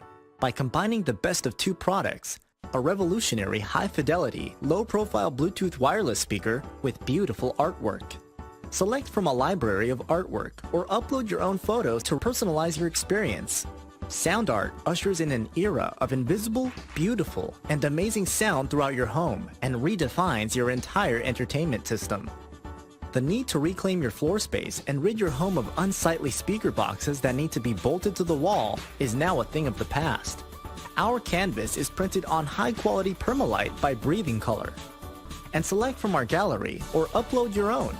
Standard sizes include 16 by 20 and 18 by 24 canvas wrapped. Custom sizing is available, as well as surround sound options.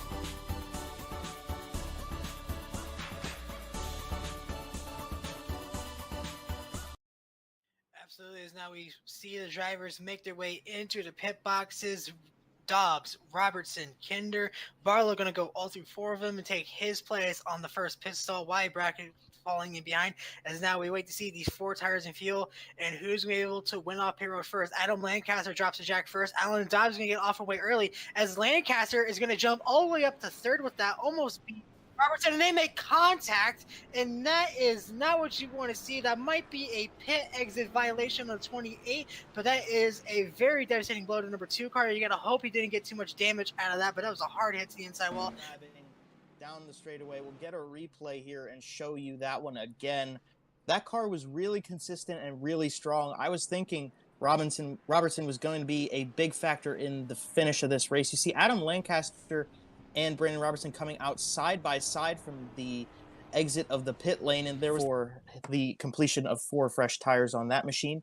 Dobbs got him out of the pit lane, no question about that, but Lancaster got a really great pit stop, came out beside him, and just trying to have enough room between both himself and the wall and himself and Lancaster. Obviously, he misjudged how much room he had to his right side and just clipped that wall. Unfortunately, that's going to be a big blow for Brandon Robertson, but he should be able to get that car fixed up and maybe before we even get back to green flag racing, get it back on the grid. So getting on pit lane is going to matter a lot. Getting off of pit lane is going to matter a bunch as well. And we also see that margin from 2nd and 3rd starting to close up on the race leader, Jesse Webb. We were talking about the headlights. He was making good use of them there, trying to warn, oh, trouble in front of him. Look out. That's right in front of the leader. He somehow gets by after the 2 lap cars tangle in turn 1. It looked like Gergois might have gotten on the brakes a little bit too hard, and he will collect Mick Blue as a result. Not too much critical damage for these drivers, but handling is sure to be an issue. So Gergois, the car that got into the back of Mick Blue, who perhaps was maybe trying to yield to the leader, who was warning that he was en route and on the way. And Mick Blue also ended up spinning around. They now fall a lap behind the leader, who, what a job, though, by Jesse Webb to slam on the brakes as they all came into turn number 1 with a full head of steam. And due to where Gergois' car spun on the pavement as we back into the barrier here on board with Mick Blue, looks as though that Webb is going to live to fight another day. Here it is out the back of Gergois' car, and here comes Webb.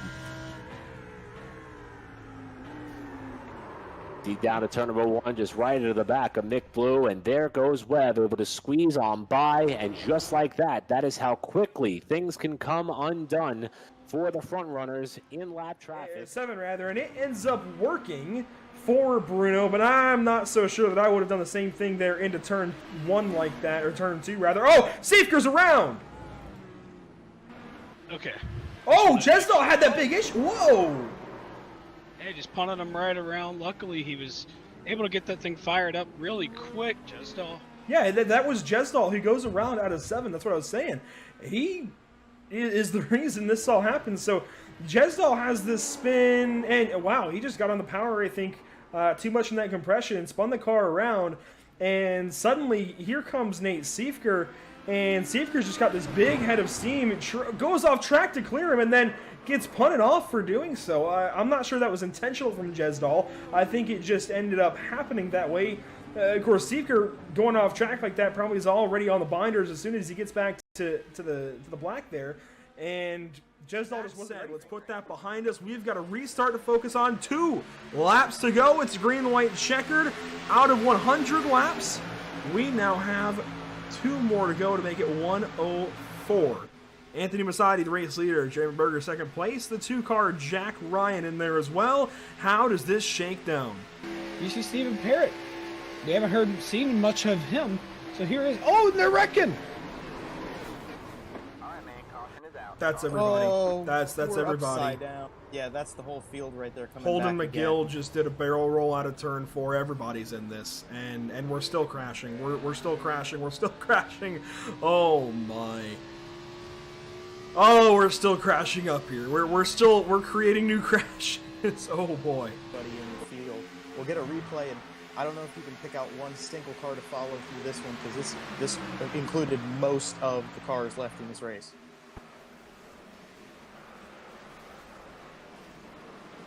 If you look at that, Landon Durhold was the only person to get through that. I've never seen a crash quite like this. You know what? we're setting new marks every day.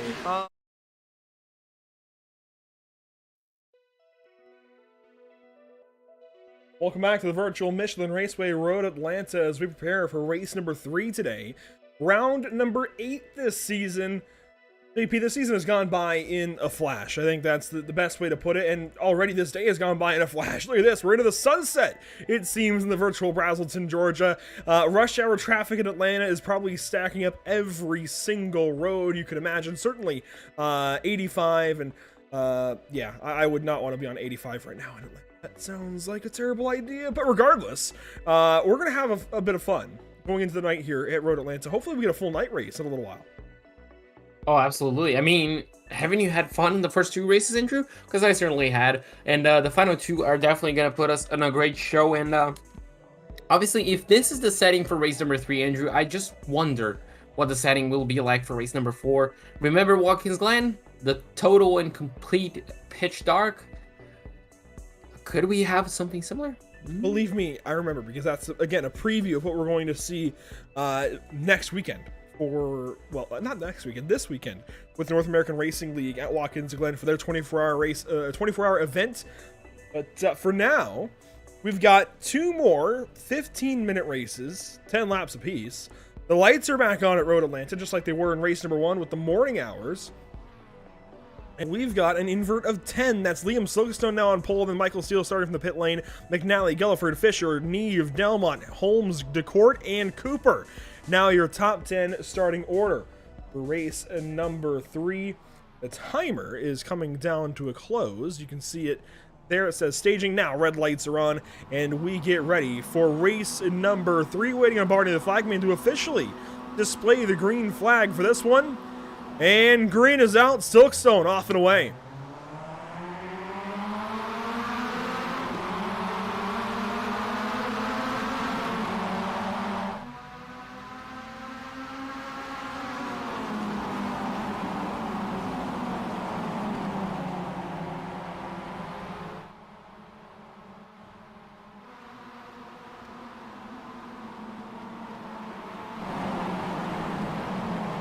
Through turns 3 and 4 for the first time in this 3rd race of the day, and single file. I think these guys have learned a little bit. Yeah, taking it a bit easier is definitely... Oh, never mind! Somebody hardened the wall! Mark Oliver! Massive hit for car 999. Oh, it's a Benny. His race is already done, so I was just going to mention, Andrew, that sometimes you need to take it easy to make sure you last the first full lap, to make sure you go the distance on the race, but unfortunately it looks like Mark Oliver is not going to do so. Meanwhile, I'm pretty sure that's McNally just making his way through 2nd place, but yeah, around here the action is definitely picking up. You can see a few drivers making moves. Whoa! And down to the back straightaway. Oh, we have one. Is that Sam Smith? Sam Smith around on the turn 7, over-rotated on power. McNally with trouble now from Lars Fisher, 3 wide behind him. Delmont's in it. Oh, that's going to be fun to see down into the braking zone. Who's going to come out on top? Hopefully no incidents. As you can see there, 3 packs of 2 wide. As you can see there, Lee Holmes looks like is making his way through as well. As everybody, even though we're 2 wide for, oh, the top 6, 7 positions, everybody makes it through. Down 11 and 12 now. Silkstone going to be your leader for lap 1. Gulliford with problems. Around on the front stretch. Car in 599. Just won in Pro-Am in race 2, and now he's turned around into 21st spot. And he does well to avoid any sort of incidents throughout the fuel engine.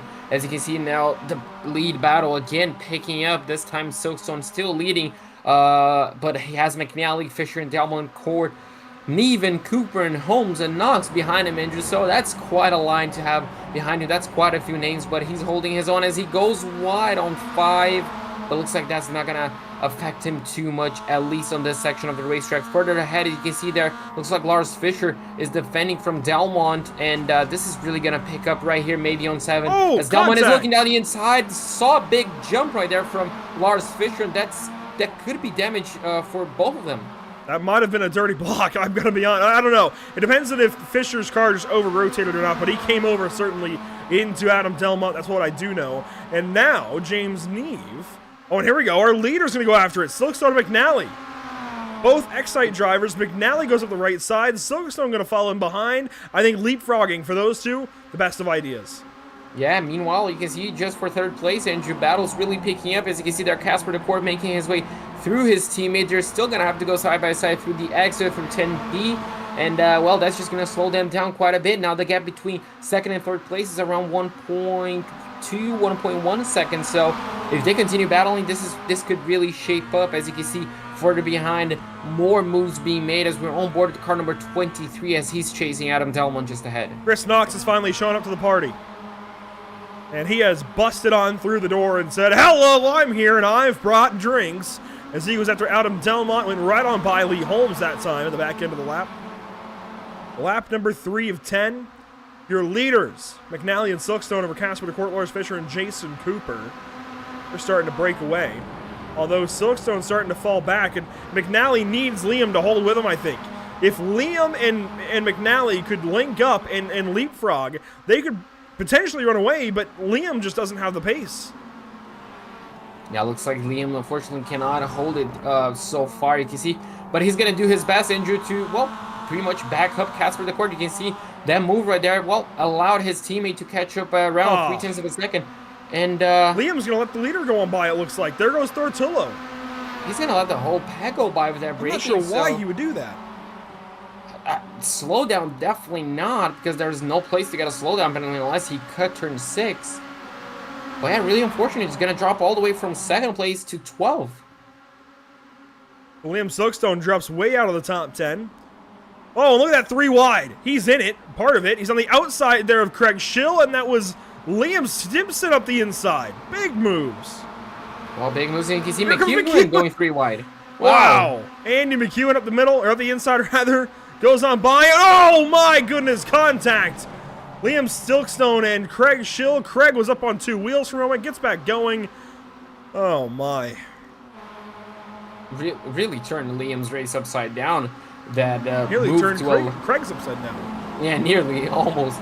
But you can see there the whole pack making their way through turns 3, and you can see just, even though the Miatas are, well, let's argue, quite a slow car compared to the GT3s they're used to, it's still amazing on these static shots how quickly you can tackle them through corners. McNally holding his own for now, but how long will he be able to stay ahead of the 5-star motorsport drivers? He's doing everything he can. Putting together some fantastic laps. Last lap for him was a 1:35.233, but the cars behind 1:34.9, 1:34.8, 1:35.2, 1:35.1, 1:35.0, 1:35.0. They're faster, and they're going to catch him.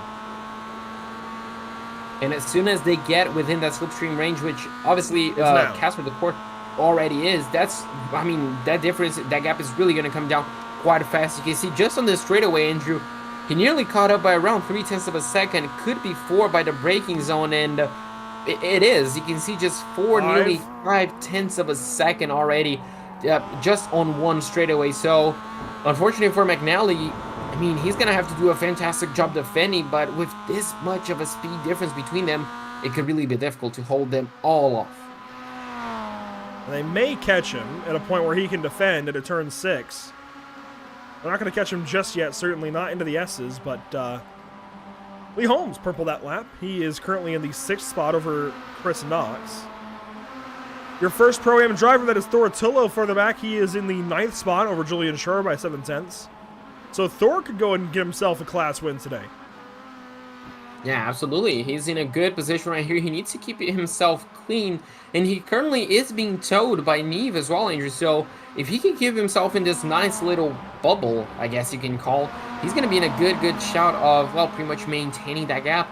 As you can see now, the top 3 really closed up to, well, themselves, I guess. The top 3, Casper DeCourt and Jason Cooper Lee, caught up to McNally. And now on this straightaway, I'm pretty sure he's just going to be a sitting duck. 3 5-star motorsport drivers right behind Adam McNally. 2 of the most aggressive teams, 2 of the best teams in this series. I mean, that's why we think they're most aggressive, because they're always battling each other. And there goes Casper DeCourt up the left side. McNally can't do anything about it. Liam Silkstone in trouble. He's already down to the pit lane, and he has disconnected.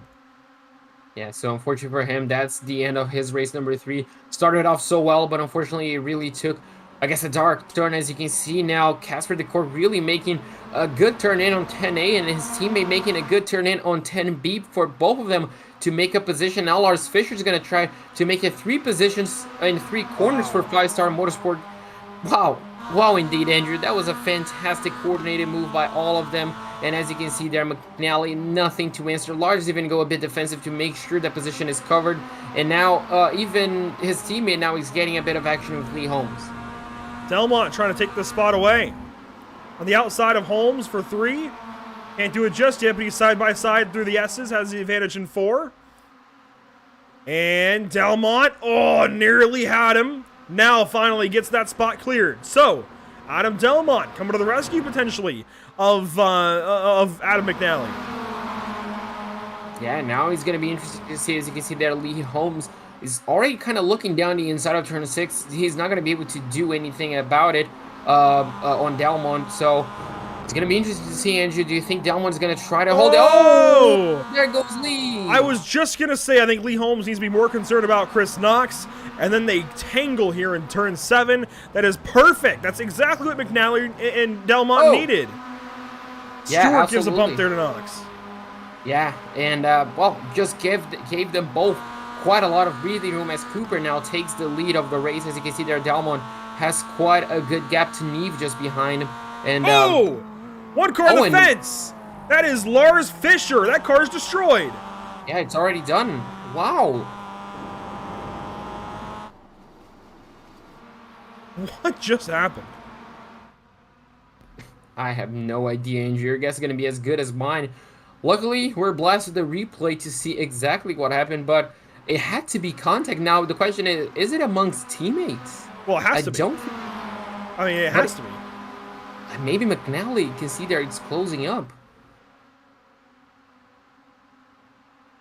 Lars Fischer, contact here into turn 10. Oh, he came over. It wasn't with a teammate, but he definitely came over across McNally's nose.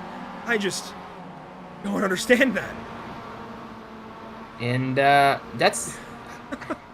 wasn't it... I'm sorry, but I just don't understand that. You just wrecked yourself.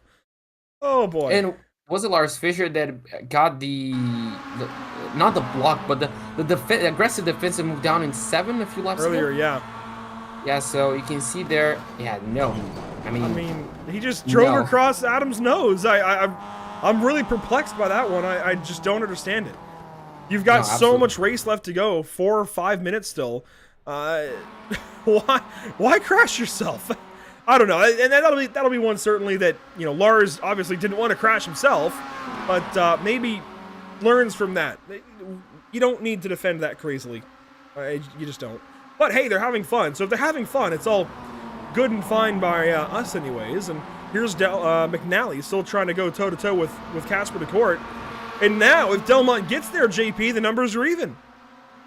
Yeah, it's going to be 2 X-Side versus 2 5-star motorsport drivers. So it's going to be interesting to see. Obviously, Cooper right now, it's kind of running away from Casper. Casper is going to do that, I guess, defensive. The teammate just going to try to back off McNally for as long as he possibly can to ensure Cooper takes the victory for the team. But it's going to be a good little battle between the number 5 and the number 78. And if Cooper wins this race, it's going to be 3 for 3, isn't it? Wow. He hasn't lost a race yet today, and it's not looking like Casper's going to take this one away.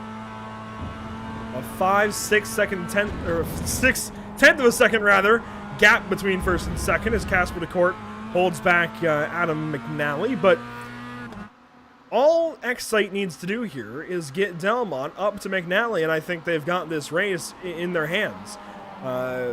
Do they win? I don't know. But they can certainly move the 5 car out of their way very quickly if Delmont can just get there. Neve is behind him. He is 5th place over Toratillo 6th. Julian Schroer could make this a race for Pro-Am, JP. They're close. Yeah, they're close. We're going to have to wait and see if anything is going to change. As you can see there, the gap is around 0.5 of a second, Andrew. It's going to be interesting. As you can see there, McNally just moved past Casper DeCourt down into the chicane, so moves are happening up ahead. Now the question is, will a move happen down here, Andrew, for the Pro-Am lead battle? Only 2 minutes and 15 seconds to go. That's going to be around, what, 3 laps, I think? 2-3 laps, so it's going to be close. Julian really needs to close this gap down quite a bit because Thor is not applying quite a bit of pressure, but is still on the slipstream range of James Neve.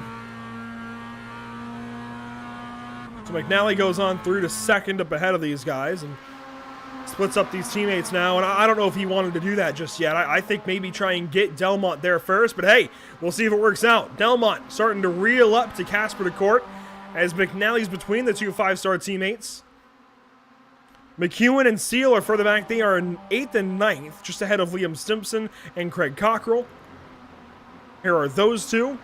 Lee Holmes is back to 12th with Chris Knox behind, then Nick Clibbins in tow. A good look at them as they work down the S's. Your amateur leader, you've got to look all the way down to 17th spot for him, Craig Schill. The amateur class today relatively light. It's Craig Schill, then Alistair Hatcher 4 seconds back. Then Fiona Siddons in 21st, 27 seconds back of anybody. And then Mark Oliver, who is out of the race. So a light amateur class today at Road Atlanta. As here's our leaders headed down the backstretch one more time. Delmont, he's close. Close? He's very close, Andrew. You can see he's just up. Here we go. Cooper's letting McNally go. That's a smart choice, but in the process, you can see there, Casper is, well, lifting off the throttle a little bit, and he might fall under pressure from Delmont. So, I mean, Cooper obviously is leaving this to the absolute final lap of the race, which could obviously pay really well, but oh, Delmont couldn't get past Casper DeCourt, so this could really work well for number 1. And once again, he's going to do that move, Andrew. He's going to try to get a good run on the exit to maybe jump ahead of the number 78. Looks like McNally is just going to cover that just a little bit to make sure he leads into turn number 1, but I'm not pretty sure if that's where you want to be. Delmont behind these guys, looks to the right side now of Casper DeCourt, who defends. Pushes him over as far as he can, but for turn 3 at the apex, Delmont's there, backs out. Casper runs onto the grass a little bit, but hangs on. That's the great thing about Miatas. You can touch a bit of grass and hang on over the curbing here at Road Atlanta. Final lap, presented by Whiplash SimCams. White flag is out. White flag. Oh, Cooper missed a bit of the apex on 5, I think. That's going to cost him a bit of time, but luckily he has his teammates who can just give him a slight bump to maybe help him catch McNally. The gap is 0.3 of a second, Andrew. We saw how effective the slipstream is at that range, and you can see, oh, a massive incident out of turn number 5. Big crash between McEwen and Seal and Cockrell. But our leaders headed out of turn 7 for the final time in race 3. Here we go. Cooper to the right side, but no help yet. Here comes Casper. Where does Delmont go? He's following them. He's trying to get the slipstream. He's going to give a bump to his teammate. Will he? Oh, he's going to go 3, maybe. He just helped Casper DeCourt go on through. He's going to try and race for himself. Jason Cooper blocks all the way over to the right side of the track. 3 wide, Delmont in the middle. Cooper still on the inside. It's cars 1 and 77 for the race win. Delmont pushes Cooper off the track, maybe. It's going to be Delmont to the line, battling with him. Contact! Doors. No, number 77. Here comes Casper! Once again, Casper. Delmont wins! Wow! What in the world? Jason Cooper still hasn't finished. In 8th. Wow. Wow, indeed. Elbows out for Adam Delmont to guarantee that victory. Contact, I think, 3 times on the downhill between 11 and 12. What a finish we just had. I question the move, certainly, and still question it from a team aspect. But for Adam Delmont, he did what he had to do. He wanted to win, and he got to win. I mean, Andrew, some people say first you race for the team, after you race for yourself. At that moment in time, I think Delmont saw that Cooper was covering McNally and just decided to go for it. And, well, it definitely did pay off for both him and McNally at the end. A 1 and 3 for X-Side. What a finish. Certainly better than a 2 and 4. Fiona Simmons comes across the line, wraps up this race for us, and we will get our invert ready then. Wow. Oh, man. I am still genuinely shocked and amazed and impressed by the run to the line there from Adam Delmont. That was good. That was really, really good. Here's our invert for the final time today. We've had 8 and 10 so far. What does invert number 3 give us? Looks like it's not going to be... Could it be a 7? Oh, it's going to be 7. Very Cooper small finished in numbers 8th. today. You're So- right. Oh, So, you know boy. what that means? Delmont is going to start right ahead of Cooper, actually. Yeah, so those 4 will be right back Oh. in line. Wow.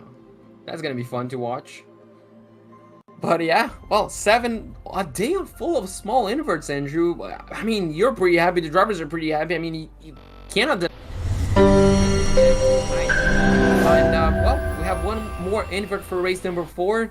This is how our top 10 ends up after race number 3. Adam Delmont won the race half a tenth ahead of Casper DeCord, who actually I think ended up spinning across the line. Adam McNally is going to finish in 3rd place ahead of James Neve, and Thor Tulo is going to end up winning the Pro-Am class ahead of Julian Schroer and Liam Stimson. Jason Cooper is going to finish in 8th place to just miss out on the invert. Lee Holmes going to finish in 9th, and Chris Knox in 10th place. Finishing 11th, it's Nick Clibbins in the 13 car. Douglas Stewart goes 12th, and Ashley Stimson and Craig Schill works up to 14th by the end of the final lap and will win in amateur over Jamie Gulliford, Sam Smith, and ultimately Alistair Hatcher second in amateur competition.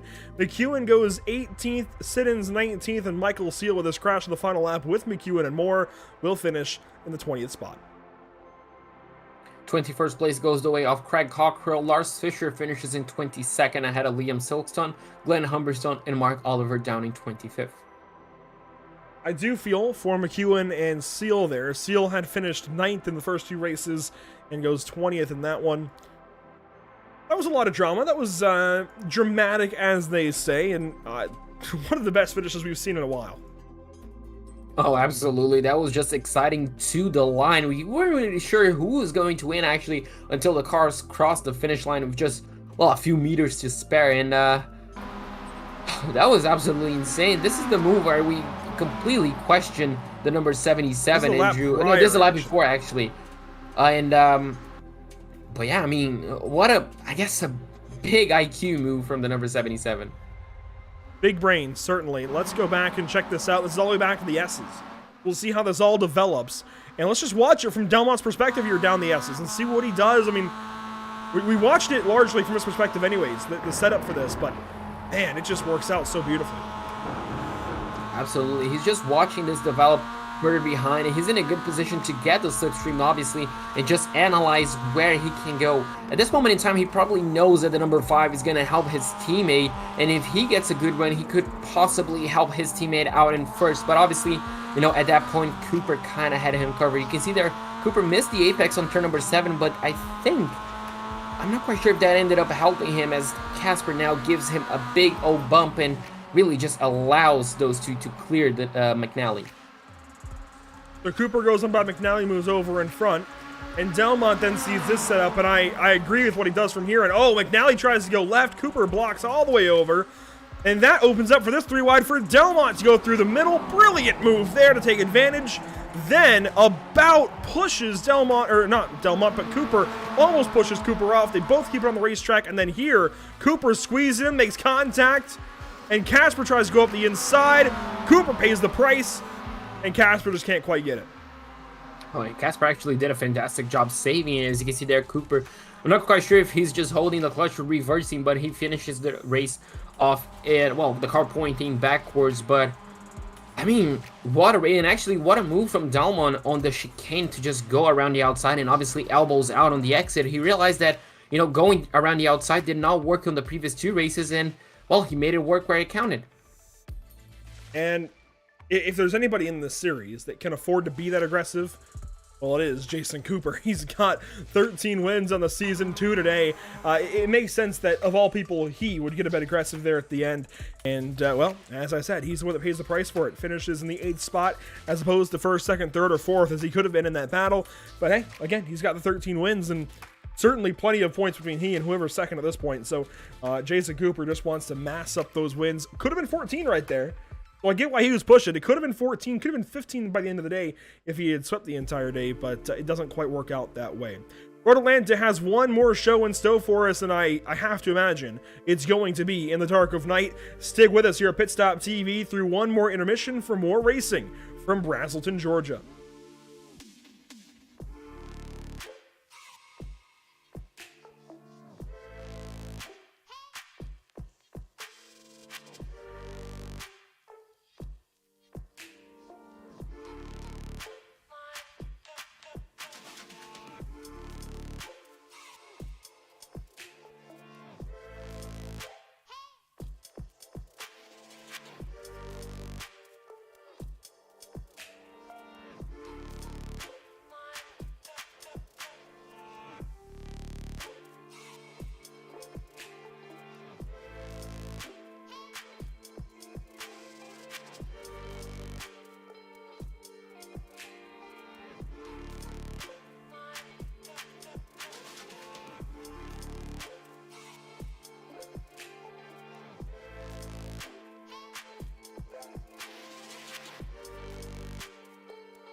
After months of quarantine, we're all interested in how we can become our best self. The team at Permanent Makeup and Cryo is here to help you get the flawless makeup look every day without the extra effort or time.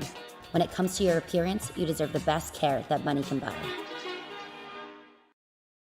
Sound Art introduces an entirely new way to listen to music in your home. By combining the best of two products, a revolutionary high-fidelity, low-profile Bluetooth wireless speaker with beautiful artwork. Select from a library of artwork or upload your own photos to personalize your experience. Sound Art ushers in an era of invisible, beautiful, and amazing sound throughout your home and redefines your entire entertainment system. The need to reclaim your floor space and rid your home of unsightly speaker boxes that need to be bolted to the wall is now a thing of the past. Our canvas is printed on high-quality permalite by Breathing Color. And select from our gallery or upload your own. Standard sizes include 16 by 20 and 18 by 24 canvas wrapped. Custom sizing is available, as well as surround sound options.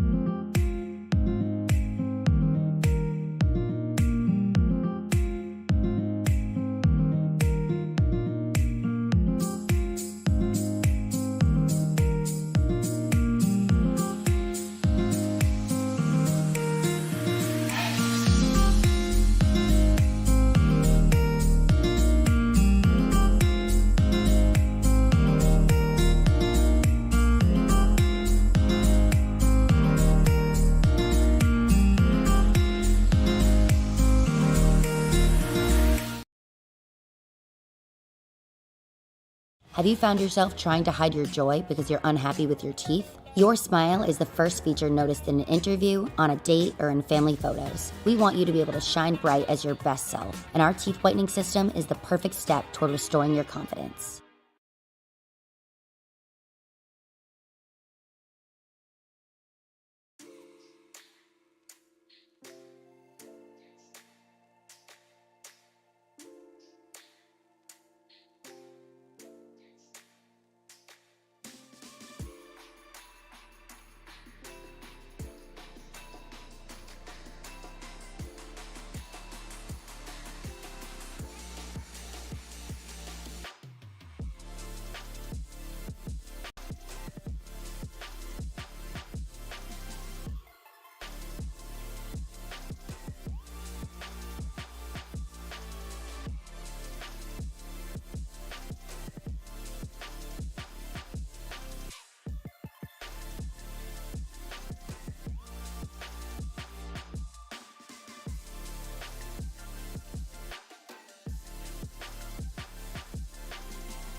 Welcome back to the virtual Michelin Raceway Road Atlanta as we get ready for race number 4.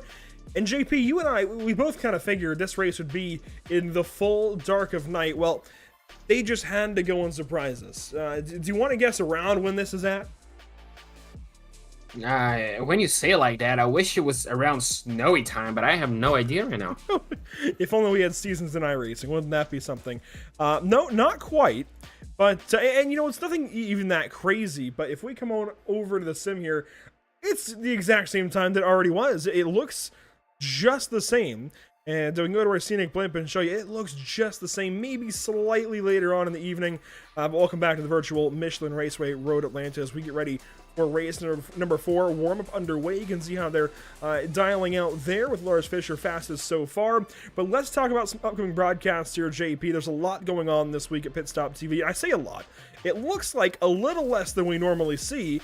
And sure, that might be the case, but look at that. Saturday, 11 Eastern, we've got the North American Racing League 24-hour race at Watkins Glen, of all places. Cash days, as they call it. It's going to be a lot of fun. I'm going to be glad to have everybody along for the coverage for that one. We'll be covering a total, technically, of 16 hours of that event. As we go Road Atlanta today, then Watkins Glen tomorrow, then Road Atlanta Thursday, and then Watkins Glen again this weekend.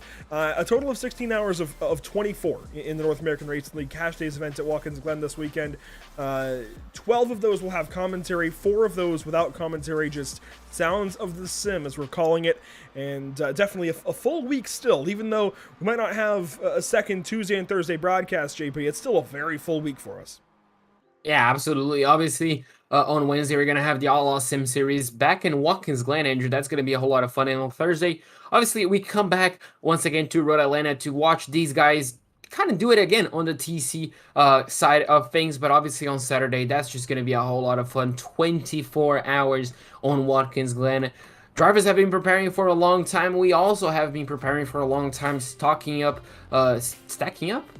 the fridge with energy drinks and coffee, because, I mean, we're going to need it, but it's just going to be so much fun seeing those drivers tackle on a 24-hour challenge. We all know how difficult it sometimes is.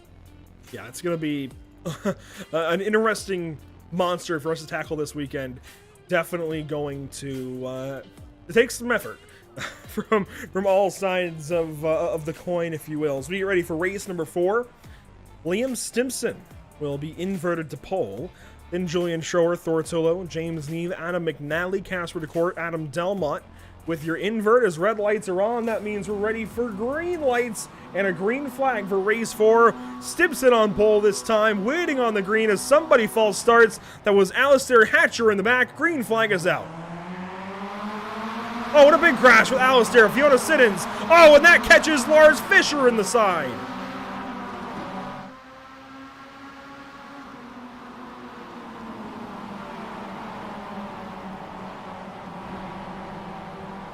One car off, 2 cars off. One of those was Liam Stimpson, your pole sitter. And you can see now exiting turn number 3, one car really taking quite a wide line. And as you can see now, once again, Andrew, for the final time, we're going to see lap number 1 on the S's. And it's just such a beautiful side. Obviously, some cars already out, some issues already being faced by the drivers. But down into turn number 5, out of turn number 5, should I say, we already have a battle for second place. Julian Schroer and James Neve, which means Douglas Stewart was the other yellow and orange car you saw off the racetrack. With Liam Stimpson further back. McNally and Delmont side by side. Delmont off in the dirt. He's in the wall. Oh, he just hit the wall. Looks like on the wrong angle. Is that car collapsed? I don't think it is, so he's gonna have a chance to rejoin racing. He has a bit of damage, visual damage at least, but looks like he's gonna be losing a whole bunch of positions. Now his teammate might be looking for a possible second place as we already going 3 wide, Andrew. Only in lap number 2. Looks like only 2 wide down into the chicane. That's James Neve on the outside, but McNally already gets the position on 10A, and on 10B he just makes sure of it. So he moves himself up into second place, and Neve already facing trouble from Casper DeCourt. As Andy McEwen defends over Ashley Stimpson. A whole lot of battles on this first lap. 1 lap goes complete. Neve with a shaky exit out of 12. And Casper DeCourt will go by, bringing Julian Schroer. Neve get a fight back down to the inside of 1. Takes the spot back away from Julian. Oh! No. McNally sideways, hangs on to it. Really good job to hang on and keep himself in third place. As you can see there, James Neve still holding off Schroer. Cooper just behind him as well. So, I mean, these guys are going to go at it. Julian, obviously, he's still in second place, Andrew. He wants to catch Thor Tulo, who is, well, up ahead. He can see the leader of the Pro-Am class leading the overall race. He blinks for a little bit. He sees Neve absolutely jumping, and is that Chris Knox?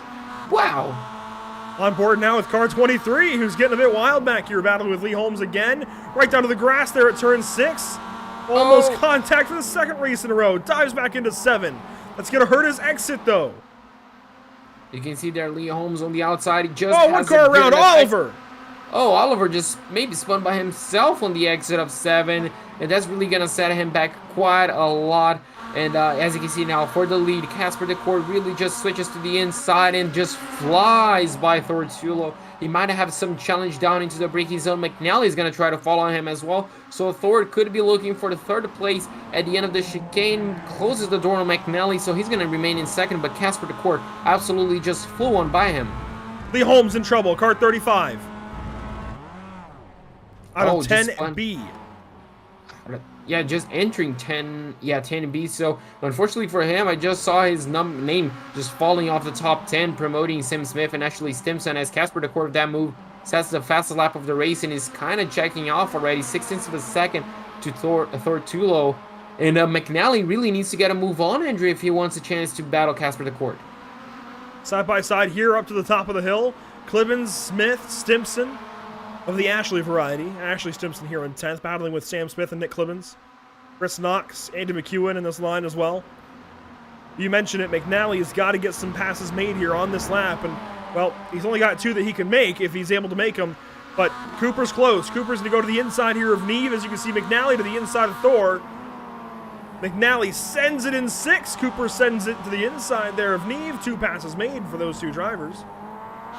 And now Cooper gets to look at Thortillo and go for third. Yeah, he might just do that even before the straightaway is over. I'm not probably sure if you're McNally. I'm pretty sure you need to help Fortulo with a little bit of slipstream, but looks like that's not going to be enough. Now the gap between McNally and Casper DeCourt is around 1.1, 1.2 seconds. He's still in the slipstream range, I do believe, so he's going to be catching up a little bit, but he needs to get that work. He needs to get that work on sectors 1 and 2. As you can see there, James Neve wasting no time on Thortulo. He's going to go down the inside, and he's going to get the position as well. So Ford now falling into the hands of Julian Schroer, as McNally falling into the hands of Jason Cooper at the end of lap 3 or 4, should I say. Here comes Jason, a good run out of 12. He went wider through 11 to get that cut back and goes purple that lap as well. 134.78, and will go right on by McNally, who slides in behind him. And now Adam's going to try and hang on to the slipstream of Jason, as Jason's, I'm sure, going to try and go catch Casper. Yeah, absolutely. And Jason, even if he does not catch Casper, he just needs to hold off McNally for the time being. And Neve might even have maybe a shot at 3rd place, as you can see just behind Nick Clibbins and Chris Knox, followed by Sam Smith. This is a nice 3-way scrap for 7th place. 7th, 8th, and 9th. Andy McEwen's behind him. We have not seen much of car 4 headed the right direction today, so we'll savor this while we can as he chases down Sam Smith. And similarly, it's been a really rough day for Sam. A good day for Thor, I feel like. So the Pro-Am battle might actually be something for the final 2 rounds of the season. Absolutely, and you can see just from the exit injury, we could see 3 wide action. McEwen as well is just lurking on the back. Sam should help Nick here, I think. He's trying. Yeah, he's definitely giving him the bumper, trying to get past Chris Knox. Chris is going to have to defend. He just sticks to the racing line. He's not really too interested in defending. It looks like this early on. We're not even halfway through this race as Nick Clibbins now goes down the inside of the number 23, closes the door, shoves him off a little bit, and he's not clear just yet, but now he is. So Clibbins moving himself up to 9th. Whoa. Sam Smith is going to follow. McEwen is going to make it 3 wide. Very close there through 11. McEwen up to the inside of Sam Smith. 2 spots at the line, but he's still got to complete the pass. He needs to complete the pass. You see Chris Knox kind of helped him. Now down into turn number 1. We saw trouble before with McEwen on turn number 1, but looks like this time he makes it through cleanly, and he's going to have at least 9th place for the time being. So Chris Knox almost lost 4 places, and well, now he does. 4 places down for Chris Knox. Everyone else makes up 1 place, and unfortunately, Andrew, today hasn't been the day for McEwen, but when he's put on the moves, it really is. You can see he has confidence, really aggressive but clean. Good racing here just inside the top 10. Further back outside the top 10, you see Adam Delmont in this line with Lars Fisher, rather. Casper's leading, of course. And Delmont up the inside of Craig Schill. That is your amateur race leader in Craig Schill. The next amateur driver that he's got to worry about is Mark Oliver in 18th spot. And there's cutting. Mark. Oh yeah, there you go. That's Mark. And cutting back ahead, well, Cooper caught Casper DeCourt. There we go. Tried to say that 3 times in a row really quickly. And well, he goes down the inside into the chicane, gets the position done, and might just lead the remaining of the race, Andrew. But we saw how quick sometimes the teammates are, and especially with McNally, it's going to be really difficult for Cooper to really break away the draft. And James Neve as well is in the talks of possibly winning the race if anything comes, any contact comes between the top 3. Here's the battle. Schill loses more spots. Schill down to 15th as Clark and Fisher go by. McEwen still on the line here with Clibbins.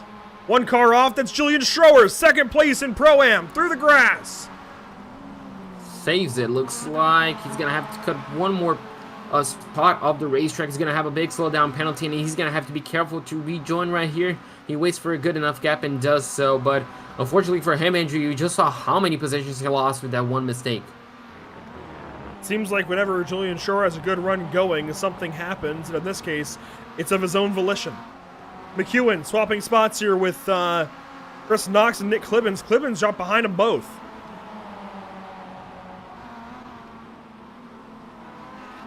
Back up front. Casper DeCourt in 2nd, trailing Jason Cooper, and ahead of Adam McNally. 5 minutes and change to go. 5:45, in fact. It will be 4 laps to go at the start-finish line. And you can see there McNally looking down the inside of Casper the Court, maybe looking down the inside of even Cooper as Cooper closes the door on his teammate. And you can see there the number 78 is going to go side by side with the number 5. He's going to get the good run out of the chicane. That's a brilliant move by him, Andrew. That's really going to put him on the right spot. And just behind him, you can see there the number 7 of Neeb on the outside of the number 5. Just lifts off a little bit, thinks better of it.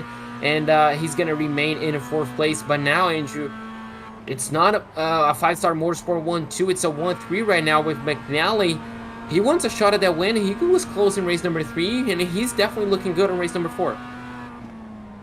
McNally's been in every single battle for the win so far. He's been up here all day long. The tight inverts have allowed for that. They've allowed these guys to truly shine and stay on top of the points.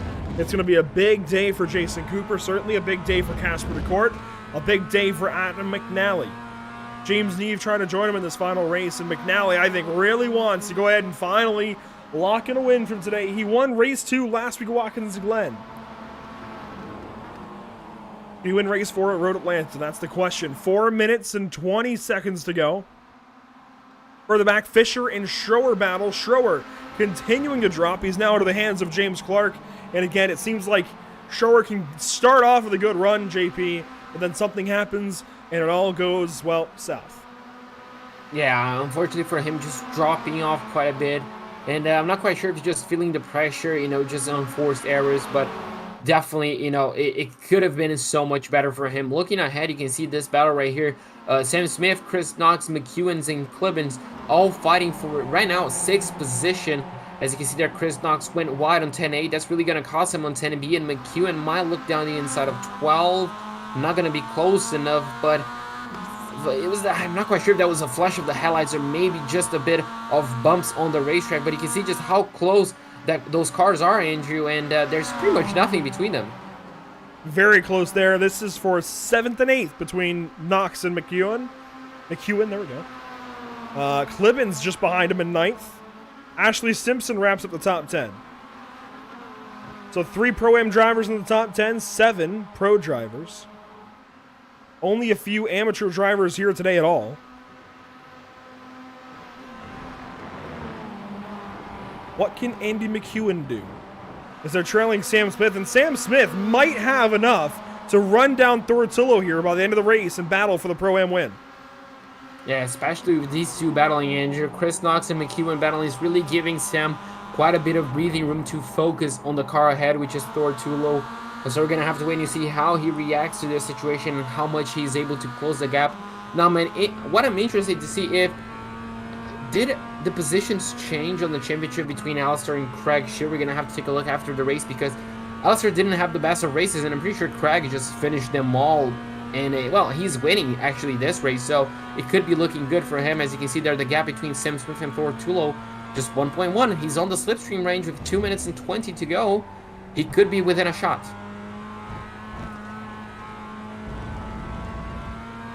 He gets closer and closer, and he's going to have the draft with 2 laps to go. 2 laps to go at Road Atlanta. 2 laps to go on the day. Jason Cooper leading. Casper the Court went through in 10 to go on to second place. That puts McNally back in 3rd. Can he work with James Neave potentially here to upset the top 2? Could definitely be injured. I mean, McNally right now is running out of options for him, and he has only 2 laps to go. He needs to pass 2 cars for the victory. If he can do this just like his teammate did on the final lap of the race, he could definitely get those 2 positions in just 1 corner. But so far, it's just looking good. Once again for 5-Star Motorsport, this has been probably their best race as a team, I think, so far this season. Through turns 6 and 7 for the final time. Sam Smith on Thortillo for the Pro-Am victory. And that pass is made, but it's not done yet. McEwen is there. That's only going to add fuel to the fire as their leaders work down the backstretch for the final time today. What can McNally do, if anything? Exactly. McNally's definitely going to have to attack Casper the Court this time. And you can see Casper is attacking his teammate. We could see free wide action. Casper is going to try to close that door. He pushes McNally to the grass, and McNally once again being kind of sensible and just taking it a little easier now on the exit. Could he have anything to say to Jason Cooper up ahead. Looks like he's not going to be close enough. And oh, McEwen spins out once again.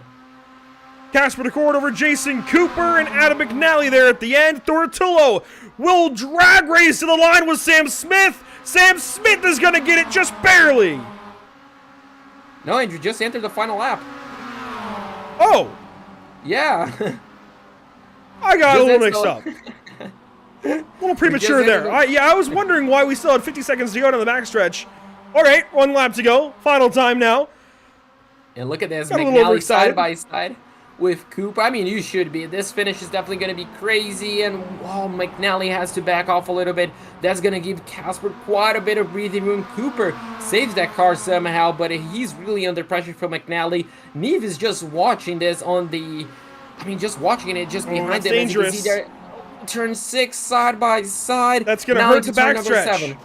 Oh, contact. Cooper turns in and just hits him. I'm scared for me. I don't think McNally can get there now. No, 1.1. Over a second. Casper's going to win this race. Yeah, unless a mistake happens, it's pretty much all on his hands, as you can see further behind. Sam Smith and Chris Knox actually going for 5th place right here. We're going to have to wait and see who comes out on top. Sam, I don't think he needs to attack Andrew, but with Tortullo just being right behind him, he kind of has to cutting up ahead. You can see there Neve and Cooper, and as you can see there, number 5, no one to challenge him down into the braking zone. He's just going to come off quite easily. And just behind, Sam and Chris both go side by side through the chicane, and it looks like Sam is just going to have that position as Casper DeCord wins race number 4 in Watkins Glen. Road Atlanta, got you there. Here comes Sam Smith to the line over Tortullo, and he will hang on to that win. Where did Watkins Glen come from? Maybe excited for Saturday. Yeah, see, you were excited for the final lap. I was excited for the 24. Oh, boy. That one took a lot out of me. McEwen will drop all the way down. He could not get a good race in today. He goes 16th here at the end of the day. Well, the excitement really was coming to the white flag as opposed to coming to the checkers. Coming to the checkers, things dropped off a little bit, and I think Adam would have been a little more wise to stay in behind Jason, but would Jason have driven up to Casper? I don't know. Question I can't quite answer. That is Casper DeCord's 3rd win this season. His first win since the final race at Canadian Tire Motorsport Park a couple of weeks ago. And that was also race number 4 on the day. So Casper getting a much-needed win, breaks the tie with Adam Delmont. Breaks the tie. No, not with Adam Delmont, actually. Breaks the tie with Adam McNally and Lars Fischer and Chris Knox in the win column. So 4 races in here at JP. Here's your top 10 from race number 4. Casper DeCord wins race number 4 on his car number 5. McNally is going to finish in 2nd place ahead of Jason Cooper. James Neve is going to finish in 4th place ahead of Sam Smith, who wins the Pro-Am class ahead of Tortullo in 6th. Chris Knox is going to finish in 7th, Nick Clibbins in 8th, Ashley Stimson in 9th, and Lars Fischer in 10th place. Finishing 11th, you'll find Adam Delmont in car 77. Then it's Lee Holmes, Craig Schill, who wins in amateur class competition over James Clark, Douglas Stewart, and Andy McEwen. Mark Oliver goes 17th, Liam Simpson in 18th, Fiona Simmons in 19th, and Julian Schroer will finish 20th, 1 lap down. 21st place goes the way of Glenn Humberstone, Jamie Gulliford in 22nd, Alistair Hatcher in 23rd, ahead of Michael Seal and Craig Cockrow. 25 cars there at the end, and drivers, if you're out there, be quick to the interview room. Limited interviews we're trying to shut off here in about 10 minutes, but let's go ahead and talk about the finish that we just saw, JP, and the implications. We've talked about the points a little bit. You kind of theorized about it a little bit. Jason Cooper is 300 points clear of Adam Delmont and Casper DeCord right now, 400 clear of James Neve, 500 nearly clear of Lars Fischer. Car 1 is going to win this championship. I'm just saying it now, and I don't have to say it now. I could have said it 5 weeks ago. Car 1 is winning this championship. Yeah, absolutely. I mean, the pace has been there since, I guess, day 1 when we saw, I guess, for the first 3 weeks, wasn't it? That he's constantly on pole. Just almost always, I guess, wins race number 1 just on raw pace. It's just insane, and it's really hard to bat against him. Obviously, you know, the battle seems to be for the best of the rest in the championship, which is second place, but there's no really arguing against the car number one pace. And you can see throughout the schedule, Andrew, I mean, he just missed Canadian Tire he missed, right? And throughout that, I mean, pretty much has been 50% of wins.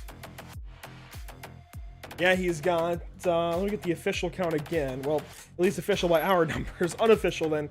13 race wins in 32 races. Somebody can do the math. In fact, I'll grab my phone and do the math as we wait to see if we get any interviews here. Nobody has joined the channel yet, so drivers, if you're watching, you still have a couple of opportunities here. But 13 wins divided by 32 races is a winning percentage of 40.6%. It's just insane. 40.6%. That's 2/5 of the time. So 2 out of 5 races he's winning. I mean, it's just crazy. I mean, when was the last time a driver had 40% win rate and didn't win a championship coming up to the final 2 rounds? I don't think that it has ever happened in recorded racing history. But we never know, Andrew. Something could definitely happen. But on pace, I mean, he has just been on another level. Worth mentioning, Jason Cooper today surpasses his win total from last season of 11 wins. So goes up to 13, and this is through round 8. And if you recall, last season was only 8 rounds. So adding the 2 rounds this season not going to affect Jason Cooper. He's already surpassed that win total by 2 races. It's just impressive what he's able to do.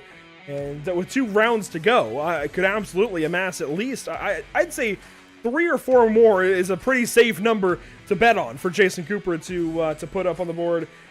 We might even be talking about, well, he will not hit 20. He can only get 8 more wins at most. I guess he can hit 20. He can. I had the number wrong for a moment there. He can technically hit 20. He's at 13 now. He can add 8 at most. Could hit 21. We'll see if he's able to hit that number. But JP, we do have a driver in the waiting, Craig Schill in car 982.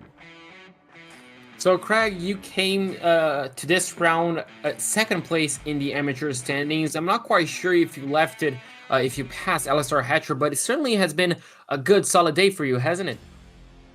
Yeah, I'm struggling with the qualifying bans and the pit lane starts in race 2, but I've got to stop being a naughty boy in the previous week, and I might not be able to not get out. Yeah, consistent. I had pace, struggled with the setup in race 1 and 2, and then just seemed to click with it in race 3 and 4. And go ahead. No, just unfortunately, I had a little tap in race 4, I think it was, that put me to the back. But you still won race number 4 in your class, didn't you? Pretty sure. But coming up to, 2 rounds to go, what are you most looking forward to Daytona? It has treated you pretty nicely last season, hasn't it? I must say I would like to repeat what I did last season and get an overall win. I'm not saying it's not on the cards. I think it's going to be hard fought for me to get it. The stars will have to align on that night. That's the thing I'm looking forward to, because I've had such a good, that was kind of like that kick-started me last season to getting the good results. Well, absolutely. And just quickly, how do you practice once again to a racetrack where you have won, overall last season? How do you tackle that practice, especially at Daytona? I think this one I might actually watch the replays back, which I don't normally do, and see what my line was like and kind of compare the two. And obviously I feel like I'm quicker this time round, and just see if I can shave a few, get the lines better, and keep me speeds up coming out the corners, and just practice laps again. Oh, absolutely, Craig. Well, with that, I'm gonna let you get to your laps and to your replays, and hopefully we can talk to you then, and maybe, who knows, at the victory lane. If I'm very lucky. I look forward to it. Absolutely, Andrew. That was Craig Schill. Just hoping to get another. Well, I went to grab Craig Schill, but he left so quickly that it gave me JP Costa. Anyway, let's go ahead and grab Adam McNally for our last interview of the day. And Adam, there was a lot of great racing up front. What was your point of view for it all? Amazing fun. Loved it. Loved race 3 and 4. Shame about the quali ban for race 1 and the pit lane start for race 2, but race 3 and 4 more than made up for it. Having battles with the 5-star guys, just top class. And you guys, you were going after each and every race win. The shorter inverts today kept you guys up front. How big of a difference is that compared to some of the races we've had this season? Massive, especially, like I said, it didn't affect us for race 2 because I had a pit lane start anyway. So when I finished 8th in race 2, obviously the smaller reverse grid helped us then for race 3 and 4. I thought I could have got to win race 3, and then just a bit of contact happened, I think, which allowed Delmont to go through and take the win. But a teammate got that one as well, so I've got to be happy with that. Got a third. And how about, I guess, the actual bits of contact between you guys, you know, a couple of blocks left and right. Is that frustrating from your point of view? Is that just fun? Are you guys just having good fun on these Tuesdays? What's that like? I loved it. I mean, it does happen. We're pushing the cars as hard as possible. I mean, you're driving them on the limit. Sometimes little mistakes does happen. Your car moves slightly more than you want it to. A little touch happens here and there. But nine times out of 10, it was perfectly fine. We all got away with it, and the racing was hard and fun. There you go, Adam McNally from the second position here in race number 4. Adam, congratulations on a really good day of racing. I'm sure adding a lot of points to the total and helping yourself out in the championship. We'll talk to you next week at Daytona. All right, thank you very much. Adam McNally, really good day of racing. I think would have wanted that win, JP, but can't scoff at how today went. Yeah, absolutely. It was very close on, I guess, several occasions, you can say. And he definitely had the pace to not only keep up, but also challenge. But yeah, it was close, Andrew. But I mean, on Daytona next week, it's really going to be hard to essentially judge these guys. It's going to be such a slipstream fest, and it's just going to be a question of who positions themselves the best. And I dare say I'm going to put some money on the number 78. I feel like he could maybe not annoy, but challenge a few of the guys that we're used to seeing on the top step. Before we get to Daytona, we've got a few broadcasts in between now and then, including tomorrow night, Watkins Glen International on the boot configuration with the Outlaws Sim Series at 7:30 p.m. Eastern Time. Then Thursday afternoon, evening, night, wherever you're watching from, we're right back here with BSR TSC at Road Atlanta with the touring cars. I saw Neil Ferrier out in the chat, actually, JP, as soon as we got going with race 1, talking about how much fun it's going to be on Thursday with those touring cars here. It's going to be a blast, certainly, and it might be a blast into the wall, I don't know, but it's going to be a blast in some regard at least. And then Saturday, we've got the 24-hour broadcast starting Saturday and then ending on Sunday. We've got multiple parts. We'll get all that sorted out for the weekend, but we've got a 24-hour race that we're broadcasting 16 hours of, if you will. 16 hours of the racing action, 18 hours total. So a lot of great racing on the way from the North American race. We've got a lot of great coverage, hopefully, on the way from Watkins Glen. It's going to be a lot of fun. It all gets going at 11 a.m. Eastern on Saturday morning. That's weird. I'm used to saying Saturday afternoon or evening. Saturday morning at 11 a.m. Eastern. That's 8 a.m. Pacific, and that should be 4 p.m. UK time. So if any of you guys want to tune in for that coverage, it would certainly be appreciated, as it's going to be a very, very fun weekend of racing, JP. Oh, absolutely, Andrew. I mean, you saw how excited I got at the end of race 3, I think it was, calling out Watkins Glen. So, I mean, I cannot wait. And obviously, I'm pretty sure some of the people watching us cannot wait as well to see how drivers are going to tackle not only Watkins Glen during the day, but also during the night, where you need 120% focus. And, well, obviously, we're going to be live on social media as well, Andrew, and obviously live coverage is going to happen, news are going to happen, so follow us there on facebook.com/pitstoptv, twitter.com/pitstoptv_, instagram.com/pit_stop_tv, and youtube.com/pitstoptv1. Can't wait to see you tomorrow evening for the Outlaws Sim Series at Watkins Glen. We certainly hope you'll tune in. Otherwise, we'll see you next Tuesday with coverage from Daytona International Speedway. For all of us here at Pit Stop TV, thanks so much for tuning in. Myself and JP on the coverage today, everybody else that does things behind the scenes. We always enjoy when you watch Pit Stop TV, and we certainly hope you're watching more tomorrow evening again from Watkins Glen. Until then, have a great night. We'll see you there.